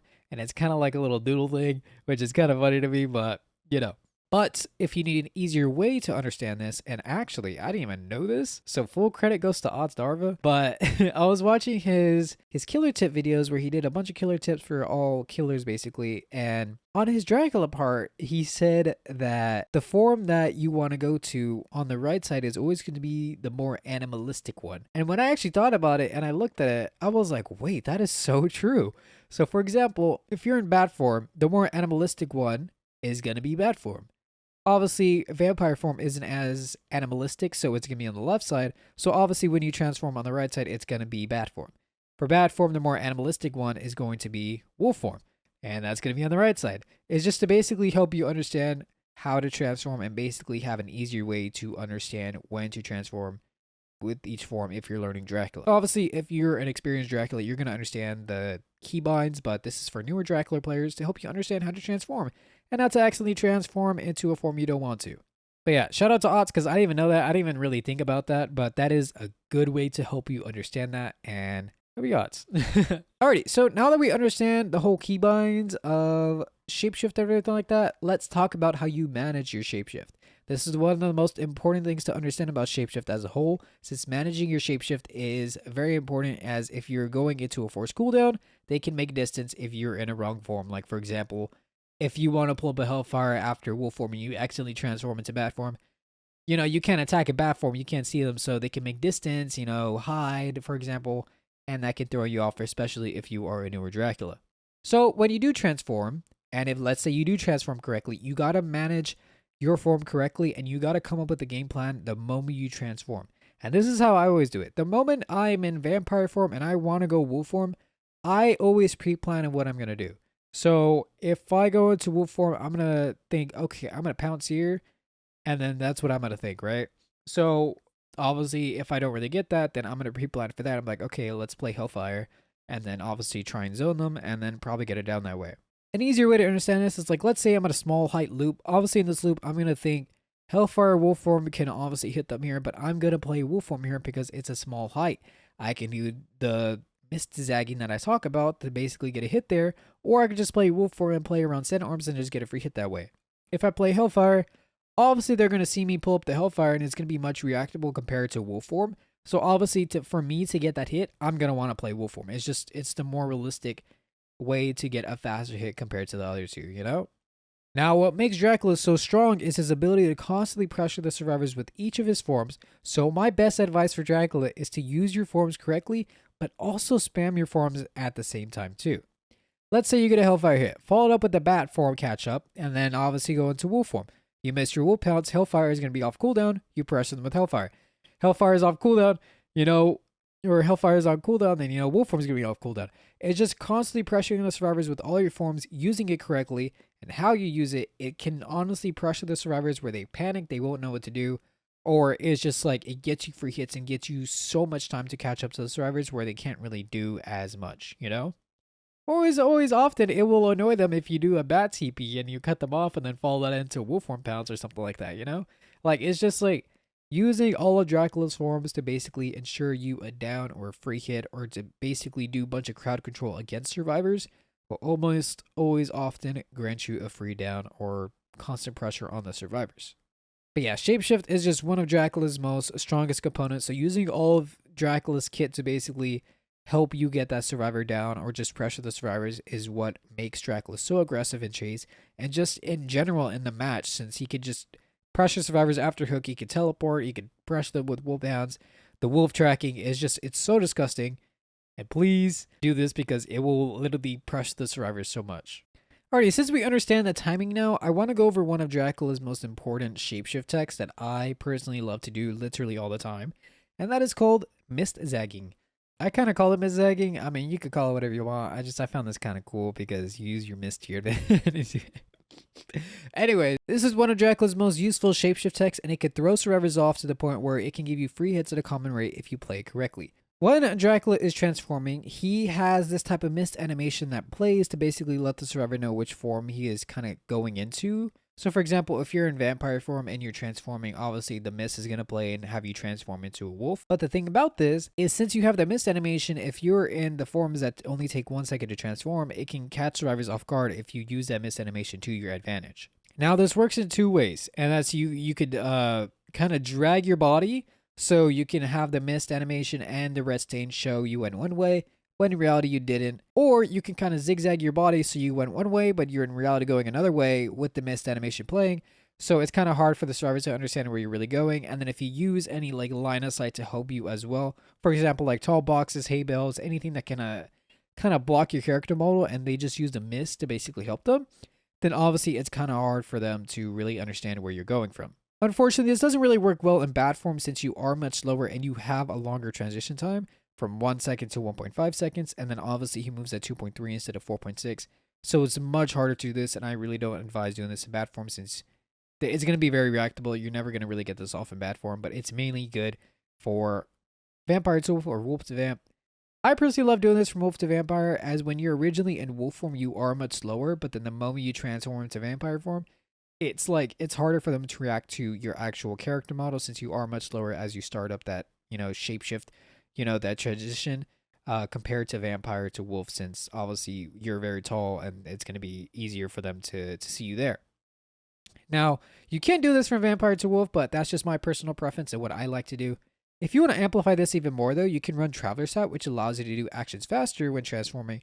So you can kind of shapeshift your body and then go for an M1 at a faster rate. I love this add-on so much. A lot of people think this add-on is dead. I personally don't think so. I think it's still really good for this tech. They just kind of toned it down, I'm pretty sure because of bat form, but for the most part, this add-on is still really, really good. Now onto the topic of countering Dracula. I'm not going to get too much deep into this just because primarily this is a Dracula guide, but I did want to put this little section in to basically help people, if you're learning Dracula, to help you understand what people may do. And then if you're also just trying to learn how to counter Dracula, this will also be a little guide part as well. I'm not going to get too deep into this because I might make an actual video on this, but let's start off with vampire form. So for vampire form, this one is honestly pretty self-explanatory, but the moment Dracula pulls up his Hellfire, you primarily want to be making distance away from him. You kind of want to zigzag, you want to get in his head and basically make sure he misses that Hellfire. Another thing that you can do that is also very, very important is to hug any object that is taller height than you, because obviously he cannot hit everything that is taller than a male survivor. So primarily what you want to be doing here is if he is holding his Hellfire, you kind of just want to take cover at objects that are kind of taller height than you, so you know that won't be able to hit you. You can also bait certain windows, or obviously if he's going to just hold his Hellfire there, but you can bait the window into making it think like you're going to dodge, but in reality you go one way and then you go back to the window so Dracula can basically obviously miss his Hellfire. So vampire form is pretty self-explanatory. It's just more so get in his head, hold objects that are taller height than you, break line of sight because it's going to be harder for him to use his Hellfire at a very much lower speed that he's holding his Hellfire, and vice versa. Now for wolf form, it's kind of the same thing with breaking line of sight. The thing with wolf form, he cannot control his second dash. So if you break line of sight and kind of zigzag your body, it's going to be hard for him to essentially get that pounce on you. Another thing that is so important, and a lot of people don't talk about this, is the way you dodge wolf pounce. So when Dracula leaps off the ground, he cannot control his dash. He can't turn it. He cannot move it in any way once he leaps off the ground. So the moment you see his legs leap off the ground, that's when you dodge, because he obviously cannot like turn his dash. So it's obviously like if he's not careful about where he pounces, you're obviously not going to be able to get that hit on the survivors, or obviously get hit yourself. Now you got to be careful about this in tight hallways, because if a Dracula is smart enough, he's going to be able to predict this, and you're obviously going to get hit if he knows that you're going to try and dodge out, which always often, like for me, like when I'm playing Dracula, like I always expect when I'm playing Shaq, like I always expect someone to kind of like dodge out, so I always leap out. So be unpredictable, kind of zigzag the moment you are, ready for him to leap off the ground, so it kind of makes him unpredictable. Or it kind of makes him get in his head, and then that just makes him obviously miss. All right, as for bad form is honestly one of the most unique type of forms you could do counterplay on, because this really comes down to your personal skill if you do things correctly. So the thing with bad form is if he has Lapis, which is the whole idea of shutting down 50/50s, it's an add-on that basically blocks the window. It shuts down the idea of 50/50s. The moment he teleports to the window and you see that missed animation play, vault the window on the side he is trying to get on, basically do the opposite side he is trying to do on, because as the animation is playing for the teleport animation, the window isn't blocked yet. The window blocks the moment he basically teleports to that window, if that makes sense. Like the moment he turns into bad form, essentially, that's when the window blocks. Now this is so important because if you do time this correctly and you land up on the other side that Dracula is on, he either has to vault or go back to bad form, and by the time he would go into bad form and then transform out, Lapis would pretty much be over. And yeah, it is something that is so important. Another thing is, if you don't want to do this, you can literally, if he does, like for example, if he doesn't have Lapis, you can literally just camp the window or camp a pallet, for example, and obviously, if you don't get in your head and if you don't really like mess up, for example, like the timing, you could literally just stand still and wait for him to transform. And then the moment he doesn't have collision, you could just vault over or vault the window, for example, and you will always make it to the other side. Now, if you panic and vault into him and then try and vault back, he's going to be able to hit you. But if you don't do this correctly, or if you do this correctly, then, you always make it on the other side. Now, let's talk about breathing and everything like that.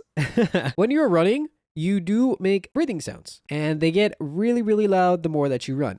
A good way to basically stop this is basically to spam your crouch, or you can basically shift tech kinda. I like to do the crouch tech because it's way more easier for me. I don't know. I don't really like doing the shift tech. I feel like I always mess it up. I don't know how I mess it up because it's really easy, but this is just the way that it helps me. The moment I see bad form, I kind of just crouch tech because it resets your breathing. And with the bad forming sound, it can be kind of hard for Dracula to hear your breathing. Now, it's kind of crazy because on my side, I say that and I literally hear survivors in lockers sometimes, and it's actually really scary. I got accused of someone accused me of cheating before doing this, but again, it's going to be harder for Dracula's people to hear you because he has the bad forming sound. And another thing is to not, when he is in bad form, please do not step in any grass or do anything that will make you a target, because he's going to be able to see you and it's going to give you away. But yeah, that's mainly it. I just wanted to give those little tips to basically help you with Dracula. It's obviously like not super impactful or not the whole like how to counter Dracula, but these tips should really help you against Dracula and how to basically make distance from him and also how to counter his forms. I'll probably make like a whole big video about this later in the future, but I just wanted to put something in case there are some people that are struggling with Dracula and want to learn how to counter each form. Okay, when it comes to cosmetics kind of make your character in a sense. They kind of give you a sort of fashion sense, and some cosmetics are very good in a balanced type of aspect. For example, some cosmetics are very flashy, and a lot of people may not like that, especially since a lot of people use reshade or any type of filters on their computer or whatever they play on to basically help you see the killer or just anything in general, just a game better in general. Now, a lot of people when playing with reshade or any other filters, they like to crank up the red because the killer is staying. Basically, the red stain in front of the killer, basically showing where they're at or whatever direction they're facing in, is red. And since it's red, a lot of people bump up this red. And a lot of Dracula's cosmetics are red. Basically, if they have it up red like a lot, it'll show Dracula from a very far distance, making Dracula very, very noticeable. I'm going to go through all the cosmetics and what is really the best in my opinion, and then what's really not the best. Again, this is completely optional cosmetics. If you do not care about cosmetics and their balancing wise, you can totally skip over this. But for the most part, again, does not really matter. At the end of the day, like one of my main skins is literally like a red cosmetic. And, you know, I don't really care about the red, but this is just for people that really do care about the red and want to know what the best is just, you know, on the off chance, you know? So. Okay, so for the first one, we have regular default Dracula. Obviously, he's kind of dark here. You can't really like see much about him. But the moment I turn on the filters... Boom, look at him. You see how more bright red he is, and his collar thing or his chest plate is more red? Yeah, this basically makes him stand out a bit more. Even like the backwards of his cape is like more red, like right there. But yeah, if I turn it off, like obviously from a distance, like you can't like if I'm like working on a gen, for example, it's kind of like hard to like notice him. But if I do that, you see how it's more red? Either way, his default is still my favorite. It's going to be my favorite. It's the absolute GOAT. Alrighty, now we got his bloody cosmetics. Now, you see on his bloody cosmetic, on the chest plate, now it's much more like darker because of all the blood. So it is kind of harder to see him now. Alright, now let's put on like the filters to see. Yeah, you see how it even like the red on the chest plate is still harder to see because of all the blood on there. And like if we get up close, look. Yeah, it's like 50%.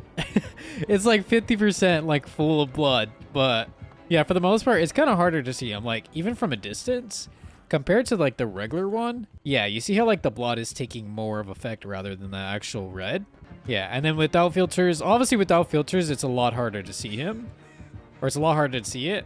Alrighty, now we got Dracula's Darkness Reign outfit, and obviously this is his best outfit by far if you want to go for a stealthy type look even against filters. Because even with filters, look at this. Like, look at that. Like, compared to like the default Dracula and the Prestige Dracula, like you're not really seeing him as much, or like the red isn't really popping out. The only red that's coming here is his red stain. Like, look at the actual outfit. You don't notice it. You do not notice it whatsoever. And the cool thing about it is his hair is black. So yeah, no, this cosmetic is absolutely the best. Like anytime you watch competitive play on Dracula, like you'll see this outfit because this outfit is just like the best for not really getting noticed by reshades or just anything in general. And it is pretty clean. It is pretty clean. It's actually one of my favorites. So now we got the Chronicle of Terror. Ooh. All right, this one is honestly one of my favorite cosmetics because there's no cape in the back. So since there's no cape in the back, it's kind of much easier for you to do mind games with the skin. The only unfortunate part about the skin is look at this when I turn on the filters. Watch this. Watch. You see on the collarbone? Very red. So if you were to do like mind games, for example, like if you're over here and you're like looping, for example, and you're trying to like pay attention to the killer, like you could see the red collarbone and it's kind of hard for you to do any mind games like that. But if you don't really care for that sort of thing, like this cosmetic is really, really good. It's black, so it's much harder, or most of it is black. So it's much harder for the survivors to really notice you, especially on dark maps like this if you don't have any filters. Like look, he's pretty hard to notice, you know? But if you don't really care for that thing, like he has black hair, black outfit, very overall like a stealthy look to it. It's just his collarbone type thing is very red. But other than that, a very clean cosmetic. A lot of people sleep on this cosmetic. It's one of my favorites. And yeah. Alrighty, now we got Scorched Terror. And as you can see right here, very, very sparkly. Even when I'm from a distance, like let me go all the way to the back of Shack right here. He's very blue. You can see he's pretty blue. Like even like from right here, like I can notice all the sparkles and like the glowing effects on his skin. Like look at that. You see that? And look, watch when I turn on the filters. He is bright. Like that cape is so bright and it's very, very noticeable. I'm not gonna lie though, this is my favorite skin though, or one of my favorite skins. I think my favorite is his default. And then this is like, I think this is number 2. But for the most part, it's just really his cape and like his like torso area kind of. Like where his heart is at. You see how it's glowing? That's just what makes him kind of very, very noticeable with the skin. It's very, very distracting on the survivor side, and you'll always be able to notice him. And for the killer side, it does kind of suck, but if you don't really care for that sort of thing, like, the skin's really, really cool. Look at his eyes, though. Like, that is so cool, huh? Oh boy, this is gonna be the interesting one. It is True Form. True Form is so gigantic. Look at this. Compared to the other skins, sorry, it's kind of loud. Compared to the other skins, this skin is very, very, very big. Like, look at that. And then watch when I turn on the filters. You see the wings are pretty red, right? And you know how red gets contrasted. Watch this. Yeah. No, this skin is really not the best. If you want to go for like a what's the best skin type thing, his skin is just very, very gigantic. It is very loud. It's super red. Like, there's just so much going on with the skin that makes it just very, like, not appealing if you want to do like a what's the best skin to win type thing, or what's the best skin for survivors not to really notice me type skin. If you want to get noticed by survivors, this is the skin you run. Like, this is the aura farming skin. And honestly, I'm not gonna lie, I don't really care for like what skin is the best or whatnot. I'm just kind of like making this for people that do want to know that. But for the most part, like, I run this skin a lot, actually. Okay, his default is my most played, and then my second would be Darkness Reigns, then Scorched Terror, and then True Form, I think. True Form is super badass. It's so cool. And if you think this is bad, wait until you see the next one, because the next one is going to be even worse. Alrighty. Time for the recolor of True Form. This one, even without filters, bro, it is so noticeable. Like, look at this. Look at this. I can just be on a gen. I'm looking around. Oh, what is that? And if I have filters on, watch this. Yeah, this cosmetic is very, very noticeable. Probably one of the, and like even like the tailcoat. Like if you're trying to mind game with the skin, like look at that, it has no collision. Like this, it has like no collision, but it seems like it does, you know? I don't know, it's very noticeable. This is not the skin you want to be running if you want to go for like a balancing wise. Well, again, if you don't really care for that. I honestly prefer the black one or the grayish looking one over this one, just because I like the red on the wings compared to the blue. But this is also a really cool pick if you want to go for like, if you like blue, for example, in the sky blue. But yeah, overall, this skin is not the best when it comes to the whole aspect of trying to mind game, because obviously you have the tailcoat. Like, for example, like right here, this is where the cape would start, right? Or the cape would end. But you have the wings coming out, and then you also have the little monsters coming out as well. So it's like you can't mind game with the skin whatsoever. It is really, really, really bad. But yeah, overall, really, really cool skin though. Alrighty, now it's time to go over add-ons. Add-ons can kind of make or break a character depending how they are. Some killers are kind of add-on dependent, and some just honestly just use add-ons to make them feel better. Dracula is no different. Now again, this is all up to personal opinion. Whatever you feel like is best, that is really up to you. This is just my thoughts and my opinion. Now, I'm going to start off with all the comments and then work my way up all the way to the iridescent add-ons. So yeah, first we got Traveler's Hat. Traveler's Hat increases your shapeshift speed by 5%. Basically, if you don't know what this means, is basically how fast you can do an action after transforming. So let's say I'm in bat form and I want to pull up a Hellfire, I swap to vampire form. That just basically makes it faster, or lets me do that faster when swapping forms, right? Now, as I said originally in the shapeshift section, each form kind of has like their own timing. So, you know, with wolf to vampire, vampire to wolf, wolf to bat, vampire to bat, they all share the 1 second transition time, right? Well, with Traveler's Hat, this makes it 0.95. And then obviously from bat to vampire and bat to wolf, this kind of makes it from 1.5 seconds to 1.425 seconds. Now, keep in mind with the bat form thing, this is honestly really impactful, because since you're swapping out of the form, you do move at 2.3 meters per second. So basically getting back to the 4.6 in a more timely manner compared to the 1.5 seconds is honestly pretty good. This add-on is kind of controversial though, because I hear a lot of things like where people say the add-on's like kind of dead, but I don't think so. I don't know. I really don't think this add-on's dead. Like, I mean,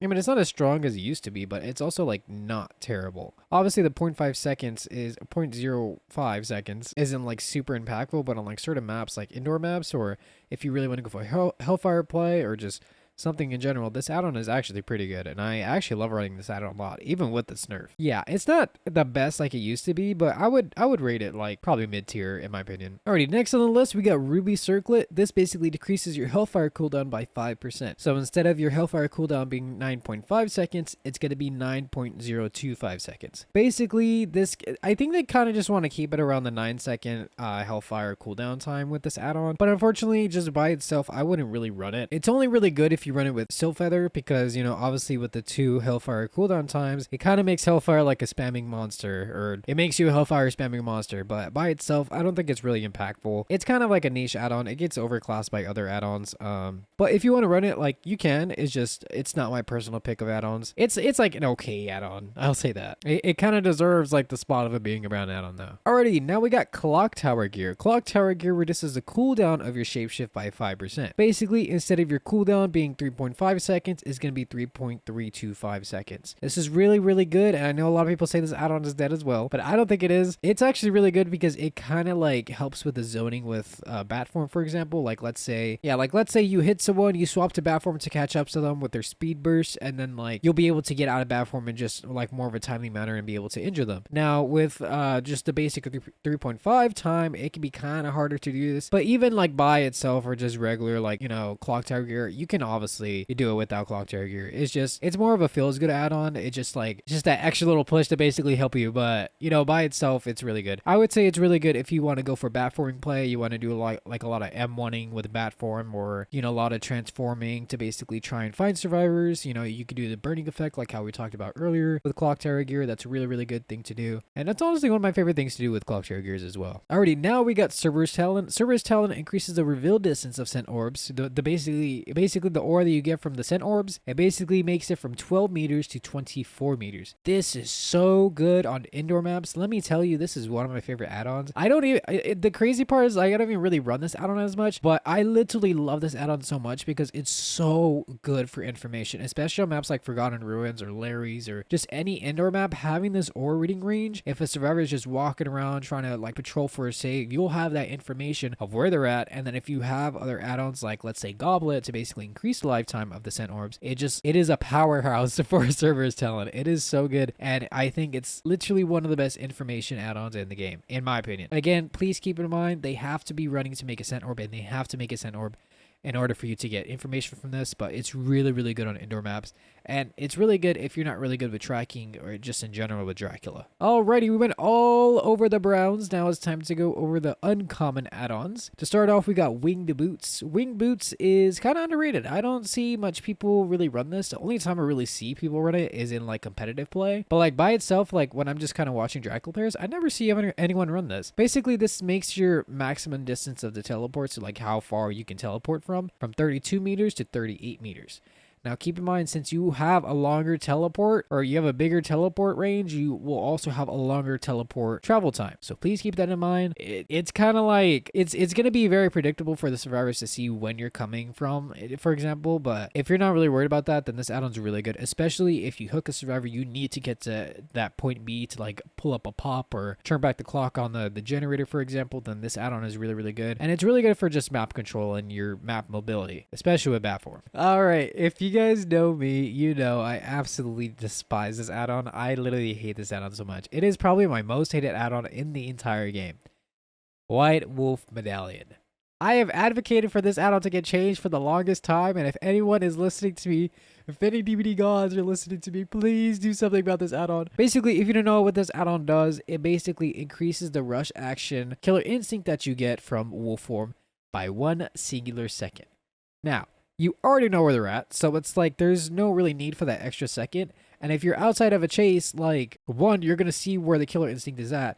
And 2, you almost always never get this outside of chase, because, like, why is someone just going to just fast vault a window, like, out of nowhere if you're not inside a chase? You know, they're going to be on gens or something. Like, this almost never happens outside of a chase unless someone is just like, they pop a gen and then they fast vault the window to get out of shack or something like that. But even then, like, you know where they're at because the gen popped. I don't know. This add-on is just, it's just not it.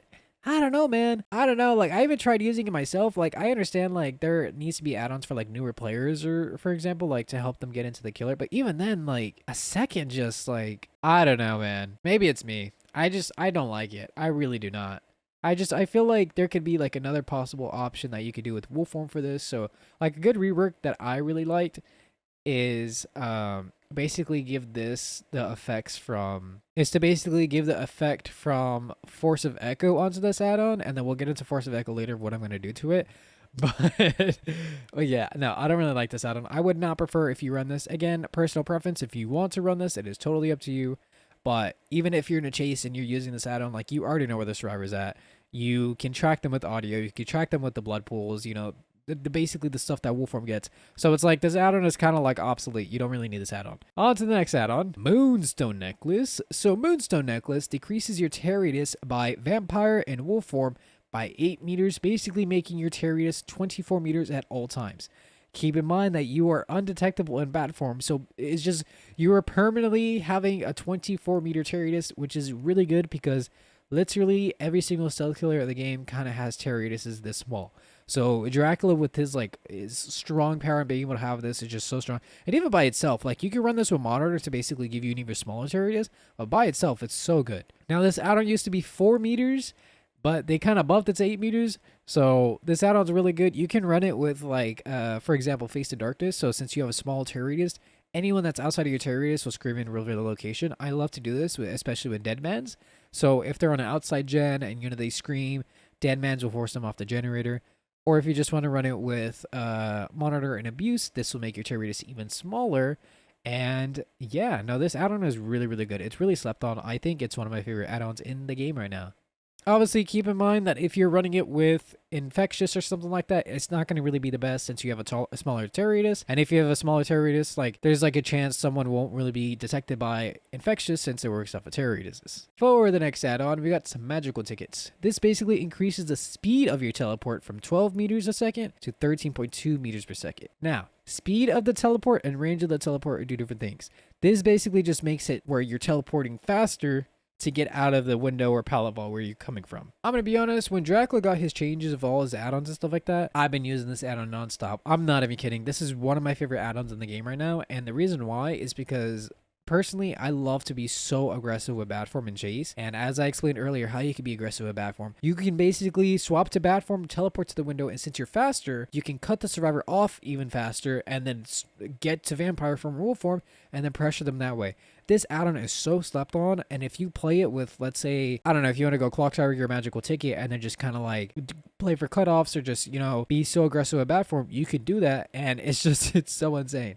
Obviously, like, this add-on is, like, not really needed, but if you do run it with winged boots, it's even better because you have the increased range and also the increased speed, which basically helps you get to point B even faster. Alrighty, next on the list, we got Blood-Filled Goblets. Blood-Filled Goblet basically increases the lifetime of Scent Orbs by 60%. So instead of the Scent Orb dying every 10 seconds, it would die every 16 seconds. This add-on is very, very impactful if you play it correctly, especially if you pair it up with Killer Doll, as you will constantly have your power at a repeated rate, not giving survivors much of a time when you are chasing them. So think about it this way. The lifetime of a Scent Orb is 6 seconds, right? If you have a Scent Orb that dies every 10 seconds, you're not going to have 2 Scent Orbs in a chase or just wandering off to the side that you can grab 2 at a time. So having this option to grab 2 at a time basically pressures survivors, as not only can you have this rapid haste, but you can also have the increased power recovery and then just basically pressure survivors that way. This add-on is so slept on, and I see it so much where the people say this add-on is so bad, but I'm telling you, this add-on is so slept on, and if you use this add-on, I promise you, you are going to do so good because, you know, not even just the whole like aspect of chase, it's so good for like information because having that extra couple of seconds can determine like which way the survivor went and which way, you know, they could have gone. And it's just like, it's so slept on. It's so good. Like, I love it so much, especially with Killer Doll. We're going to get into that later though.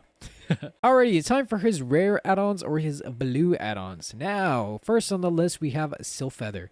Sylph Feather is basically a Hellfire spamming add-on. Anytime you break a pallet, up to 5 tokens. So basically, if you break up to 5 pallets, for each pallet that you break or each token that you have, it decreases your Hellfire cooldown by 5%, up to 25%. For reference of this, once you have 5 tokens, it decreases your Hellfire cooldown to 7.125 seconds. So for 1 token, it obviously decreases your Hellfire cooldown to 9.025. For 2 tokens, it decreases it to 8.55 seconds. For 3 tokens, it's 8.075. 4 tokens, 7.6 seconds. And then 5 is 7.125. Now, I'm going to say 6 because technically you can run this with Ruby if you want to be a Hellfire spamming monster, and this makes your Hellfire cooldown 6.65 seconds, which if you remember old Hellfire cooldown, this is basically what it felt like. Now, this add-on is very niche, and you could just, if you just want to go for Hellfire spamming, you can do this. It's also really good with Iridescent Ring of Vlad, as you can spam that and pressure survivors that way. This is one of my favorite add-ons if I like to go for Hellfire spamming builds, or just, I don't know, kind of just play silly, not just think my mind off, and then just,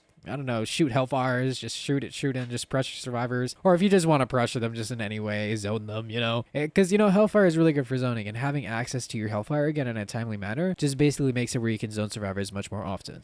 Alrighty, now we got Sunglasses. Sunglasses increases your Hellfire pillars by 1, so you have an increased range for your Hellfire, but it also increases your Hellfire charging time by 25%. So instead of your charging time being 0.9 seconds, it's going to be 1.125 seconds. Now, I don't think this add-on is good by any means, but it's also like you can't buff this add-on. If you buff this add-on, it's really disgusting with Ring of Blood, but if you keep it the way it is, it's also kind of rough by itself. So I think it's one of those add-ons that kind of has to get reworked in my opinion, or just like leave it as it is. But yeah, it just by itself, it makes Hellfire feel very clunky. It's not really a good add-on for Dracula. You can basically, the good thing about this add-on though, is if you're at Shack, it basically covers the entire wall of Shack. So if you want to go for Hellfire plays that way and pre-charge it, you can basically cover the entire wall of Shack, or every single wall that Shack covers, and it basically it's so disgusting. This add-on is really disgusting when it comes to Shack play, or if you're playing for like indoor map plays, or you're trying to shoot through cracks or something, for example. But again, with the increased charge time, it makes it so clunky to play with, and again, sometimes it's going to be really hard to get Hellfire off, as not only are you making yourself slower in the process, but you're giving survivors much more time to react to your Hellfire, which is not good at all. Alrighty, for Pocket Watch is actually one of my favorite add-ons. Basically what this add-on does is anytime you break a pallet or wall, basically reset your power cooldown. So basically the whole idea behind this add-on is you teleport to a pallet, you break it, you could teleport to another pallet, break it, teleport to like Shack, break the wall there or something like that, or break a pallet there, reset your cooldown. And it's kind of like a zigzagging add-on where you could just create dead zones.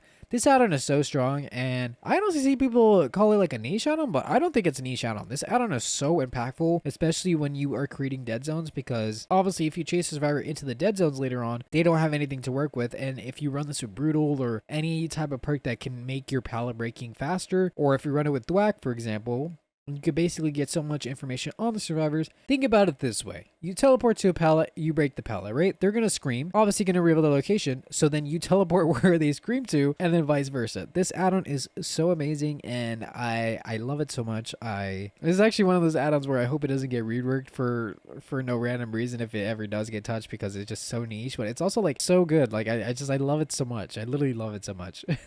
Alrighty, next on the list we got Killer Doll. The Killer Doll increases your cooldown reduction you get from Pounce attacks from the Scent Orbs by 30%. So instead of 20% from the Scent Orbs, you get 30%. In other words, if you need actual numbers for this, so instead of 4 seconds that you get for your power back from the Scent Orbs, you get 6 seconds. This is so insane, as I explained earlier with Goblet, as you only need 2 Scent Orbs to basically repounce. So think about it this way. You pounce into a wall, you miss your pounce, right? You see 2 Scent Orbs right next to each other. You grab both of them, you have your power back immediately. This is so impactful for wolf form, because you can literally just pressure survivors with your pounce constantly 24/7, and then it doesn't give them much time to even react or to even think with wolf form in general. This, even with just Force of Echo or just by itself, this add-on is so good. It saves you so much time from wolf form that you would need to have on downtime, that like you can literally just be so impactful with wolf form. It's so good. Now, Force of Echo. Force of Echo increases the spawn rate of Scent Orbs by 10%. So basically, instead of them spawning it every 6 seconds, they spawn it every 5.4 seconds. Again, this add-on is really good because remember, you do not get Bloodlust in wolf form. So getting access to your Scent Orbs in a more timely manner can basically have you have this haste in a timely manner, and also help you get your wolf pounce back in a timely manner as well. Now, keep in mind, wolf form did get nerfed with the Scent Orbs from 5 seconds to 6 seconds. So it's kind of like the old timing if you realistically think about it. But for the most part, this add-on is really good. It's a big contender from Force of Echo and Killer Doll. As I explained earlier, I said I wanted this effect to go to White Wolf Medallion. So you're probably wondering what I would do to this add-on. Now, as you can see on the add-on description, it says an artifact that grants bats. Even greater senses in the dark. The icon of the perk has a bat. Why is it buffing wolf? Okay, let me say something. This has been a pet peeve of mine because I don't know why it buffs wolf, but anyways, what I would do is I would have this add-on do some sort of tracking for bat form, whether you want it to be where if you teleport to a window or pallet and you do killer instinct or something, anyone near you, or you do something that gives bat form tracking, that'd be so cool. This add-on could be so amazing, but unfortunately, I mean, it is amazing. Don't get me wrong. It's a really good add-on. It's just the effect of it being a bat-related add-on, but it buffs wolf is like, it just ticks me off so much. I'm sorry. Anyways, next up, we got Medusa's Hair. Medusa's Hair, basically what Medusa's Hair does is anytime you teleport to a window or pallet, any survivors within 8 meters of that pallet or window that you teleport to are hindered by 8% for 4 seconds. This is really, really, really good if you pair this up with Traveler's Hat, as you can catch up to them in much more freaking rate. And since they're slower and you're faster, especially if you swap to wolf form, for example, because you can literally use the scent orbs to your advantage, you can literally catch up to them and get so many hits. This add-on used to be so busted, by the way. It used to be 15% for 5 seconds, by the way. But yeah, this add-on is really nuts. It's really good with Lapis because you can shut down windows and kind of force them to be slow. And then you can obviously use that to catch up and just, yeah. It's really good with Magical Ticket as well because you can teleport faster to where you're trying to go. And then obviously Shapeshift and then catch up to the survivor that way as well. Next on the list, we got Lapis Lazuli. Basically what Lapis Lazuli does, it's anytime you teleport to a window in bat form, that window is blocked for 8 seconds. We kind of like to call this, okay, you know the perk Bamboozle? Because anytime you vault to a window, it's blocked for 15 seconds. We like to call this the Bat Boozle. Because like you're using bat to block it. Anyways, but yeah, we call this Bat Boozle because basically you're using it to block the window. This is really, really good. This add-on is Dracula's best add-on in my opinion because it basically shuts down the idea of 50-50s and basically makes you win every single time, especially if you use audio to track the survivors and you are very efficiently with your tracking as well. This add-on, in my opinion, has gone through so many changes because in the PTB it used to be 4 seconds, I believe. And then it somehow jumped from 4 seconds to 15 seconds. And then now it's at 8 seconds. This add-on is really disgusting with Medusa's Hair, as well as I explained, because again, it shuts down the idea of 50-50s and it makes them slower in the process, which you can pair it up with the wolf form and the wolf form haste, or just pressure them any which way that you want. Again, I would like to preface, this is his best add-on.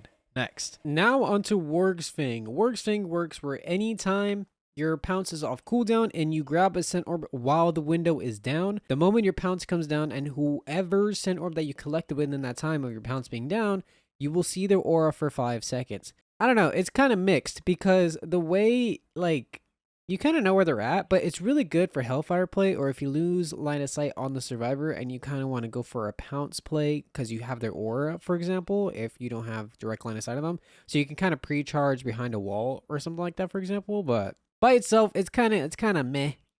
It's kind of eh. I would rate it like, I don't know, like very low B to see if I had to put it on a tier list. It was bugged to kind of have you show aura the entire match anytime you grab their scent orb, but again, that was unintentional, so this is the way that works right now. It only works off of the window and whatever scent orbs that you grab. Alrighty, next on the list for purple add-ons, and his actual last purple add-on is Cube of Zoe. Cube of Zoe basically works as any time a generator is completed, Hellfire pillars are created around Dracula for 10 seconds. This is well known as the niche add-on in the community because, again, it's really up to RNG if they're gonna get hit or not, and like your positioning, their positioning. I'm not gonna lie, it's a really impactful add-on though, because if you kind of pressure them with bat form, you can hit them that way with the increased movement speed. But not only that, if you pressure them with your actual Hellfire that you can pull out, on top of the Hellfire pillars that spawn up, it can almost always grant you free hit, and it's just like, it makes you into an absolute zoning monster, and I absolutely love it. Now keep in mind, this add-on is very Survivor with Friends countered, I guess I'd say it. I mean, if you don't really care for that, like, you know, it's whatever. But basically, I'm going to have to say it because that's just how it is. Basically, what they would do is, let's say a survivor's in chase or injured, right? Obviously, they don't want to be pressured by the Hellfire pillars around them. So what they're going to do is they're going to wait for the person to go down and then pop it. And then obviously you wouldn't be able to get value out of this add-on. Again, this doesn't really matter if you don't really care for this. I don't really care for this. It's just something to look out for if you really care to use this add-on and if that's something you care about. Overall, it's a very silly, funny add-on though. I love to run it, especially with haste perks, because you can go zooming in bad form and then just, you know, pressure survivors that way as well. Now for his iridescent add-ons. For his very first iridescent add-on, we got Iridescent Ring of Lad. Basically what this does is Hellfire Pillars home in on survivors. Yes, you heard that right. He's literally like pulling up a missile on them. No, I'm kidding. Basically what this does is when you pull up your Hellfire and you would obviously use it to attack a survivor, basically a Hellfire Pillar curves onto the survivor. I hear so many things about this add-on where this add-on is absolutely terrible. And honestly, it used to be bad because before Dracula got buffed, he didn't have an extra Hellfire Pillar base kit. And on top of that, this add-on made you lose a Hellfire Pillar. So the thing about this add-on and how you want to play is you want to play it from a distance. When you're playing it from a distance, it gives more time for the Hellfire Pillars to curve onto the survivors, rather than if you're just to shoot it out. There's like not much time for the Hellfire Pillars to like curve onto the survivor, since there's not much distance between you, the survivor, and then obviously the Hellfire Pillars, you know? So playing this from a distance is really, really good. And since you no longer lose a Hellfire Pillar with this add-on, it's even better. And also you get an extra 1 base kit as well. Now, again, earlier I explained with sunglasses, this is really good. Again, because you have so much range on this add-on and letting it curve makes it an absolute monster. I've done multiple videos if you guys want to check it out of Ring of Lad and sunglasses if that's something you're interested in. One of my favorite add-on combinations, but again, you got to be careful when you're using this because with sunglasses, it makes you feel very slow with Hellfire. On to his last iridescent add-on and his most fun. And I'm going to be honest, I think this is the most fun add-on in the game, and it's Alucard Shield. Basically, when the exit gates are opened, meaning if they're not closed, but when they are open, Hellfire Pillars continuously spawn in the exit gate, basically pressuring survivors. A lot of people say that this is a niche add-on as well, and I know I'm using the word niche a lot, but like that's kind of how Dracula's add-ons are. But basically what this add-on is really, really good for is basically if survivors are trying to take hits to make it to the exit gate. So let's say you hook someone far deep into the map, and obviously the whole team is coming to protect them from getting out of the match, for example, right? So what you can do is as you're hitting survivors, getting them to the exit gate, Hellfire Pillars are spawning the exit gate, pressuring them, and you know, someone is bound to like kind of walk to them if it's 4 survivors or it's 3 survivors, for example, and someone's always going to go down. This add-on is really good with endgame builds as well, like Blood Fever, for example, or Terminus, because with Terminus, everybody's going to be injured. And since everybody's injured, all it needs to do is just do 1 health state and then they're just down, you know? And lastly, you can also pressure them with your Hellfire Pillar as well, because you can pull up your Hellfire and then obviously the Hellfire Pillars are spawning up, kind of pressuring them, and this add-on is just, it's really disgusting. It actually deserves a spot of an iridescent add-on because it is so disgusting. Alrighty, let's talk about maps. Maps are absolutely disgusting when it comes to Dracula, and some kind of favor him, some also kind of don't favor him, but you know, anyways, the one that is his absolute best, and this should not be a shocker, is Forgotten Ruins. Forgotten Ruins is so good for Dracula because 1, he could take the Bortles in any form that he is in, and 2, he can use his bat form to traverse both sides of the map, the top floor and the bottom floor, with ease, basically just making him the absolute one of the best users for this map. Another cool thing about this map as well is most of the loops are very beneficial for Hellfire. So like most of the loops won't be covered by like tall objects or something like that. So you can use your Hellfire whenever you want to. Most of the pounces you can go for are very open. So it's like, it gives you option to use pounces as well in this map. And it's just like one of my, like anytime I get this map on Dracula, like I know I'm gonna have a good time. Obviously they probably won't because you know, it's a Dracula and Forgotten Ruins. But this map is so good on him because it just allows him to basically be so scary. And since the map itself is so small because the layer system on the actual map itself, it just allows Dracula to pressure the survivors at a constant rate. Now, if you were to run, like, for example, Pocket Watch on this map, or like a Screaming build, like the Locker build, for example, then you can do that. You can literally open up a locker, find where they're at, teleport to the bottom floor, pressure them, break a pallet, teleport to the top floor, break a pallet, teleport back to the bottom floor. You just pressure them constantly, and if you run like anti-heal on this build or on this map as well, when you're on this map, it's just like survivors will never have a good time against you, and it's like almost always like you will probably get a 4K on this map. It is my favorite map, and it will always be #1 unless they, I don't know, make the map the size of Saturn itself.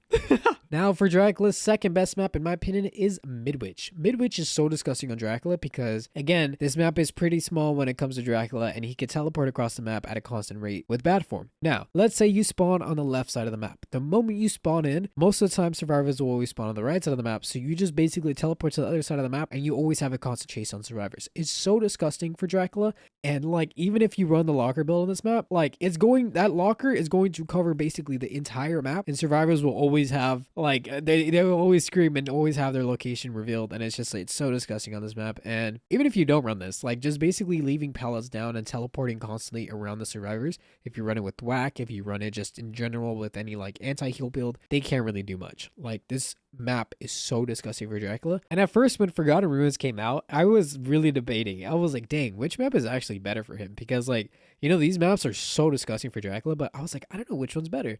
But then it made me realize, I was like, nah, I think Forgotten Ruins is best. But Midwich is a very close second because, like, even with your Hellfire, like, if they drop that God Pallet at the bottom floor where they can basically go up, you can either fly to bat form, break your from the other side so they're zoned and they have to keep holding W, or you can pull up your Hellfire and basically hit them as they're going up the stairs, which is also really, really disgusting. Overall, a really good map for Dracula. I love it so much. Top 2. Then for number 3, we got Dead Dog Saloon. Woo, this map. Like, there's just so many good maps for Dracula, but I think this is top 3. And the reason why is because if you spawn main, they're going to spawn around Gallows area. So you can basically teleport to Gallows, start a chase. But overall, if they're trying to pressure the main building gen, you could always teleport up to the top window and pressure them at the top window. And there's not much they can really do. Dracula is also very good when it comes to loops in this certain aspect because you can shoot through the water tower loop, basically pressuring survivors with your Hellfire, not giving them much of an option. This map is also pretty small when it comes to killers, and some often say it's killer-sided. But I would say if you're on a basic M1 killer, it's kind of rough because they can kind of just hug main. And it's also really rough. Another cool thing is if they're trying to make it up to the bottom window at the bottom floor and make it up into the window, you can shoot your Hellfire from the bottom, like on the absolute ground level, and hit them through with your Hellfire. And something that's even better is you can hit your Hellfire through the little crack that we talked about earlier that just catches survivors off guard like constantly. And most of the time, they won't even know what to do. It's really disgusting on Dracula, and obviously top 3 for this map. It's really good. Alrighty, since we covered all of the maps, all the add-ons, all the forms, all the text, all the shapeshift, everything in general, I didn't want to put builds here just mainly because for the most part, perks can just change. You know, for example, like they can like 180 a perk and then it's not the same perk that, you know, you would think of. So if someone's watching this, like, I don't know, like 5 years from now, like that perk could be completely different. If they try to put that build on, then it's like, it's not, you know, it's not really that build. So I'm going to make an updated like perk, like what are some good perk builds for Dracula. So it's not really inside the build or inside the guide. So look out for that. But yeah, I just want to say thank you guys for supporting me for this long. Since I first started Dracula, when I was with Singularity, just like everything in general, it really, really means so much to me. And we're only gonna get up from here, you know? Like I have so many like ideas for like YouTube videos I want to do. You know, if you followed me with all like the form videos I've done, you know, vampire form only, wolf form only. I still got to do bad form.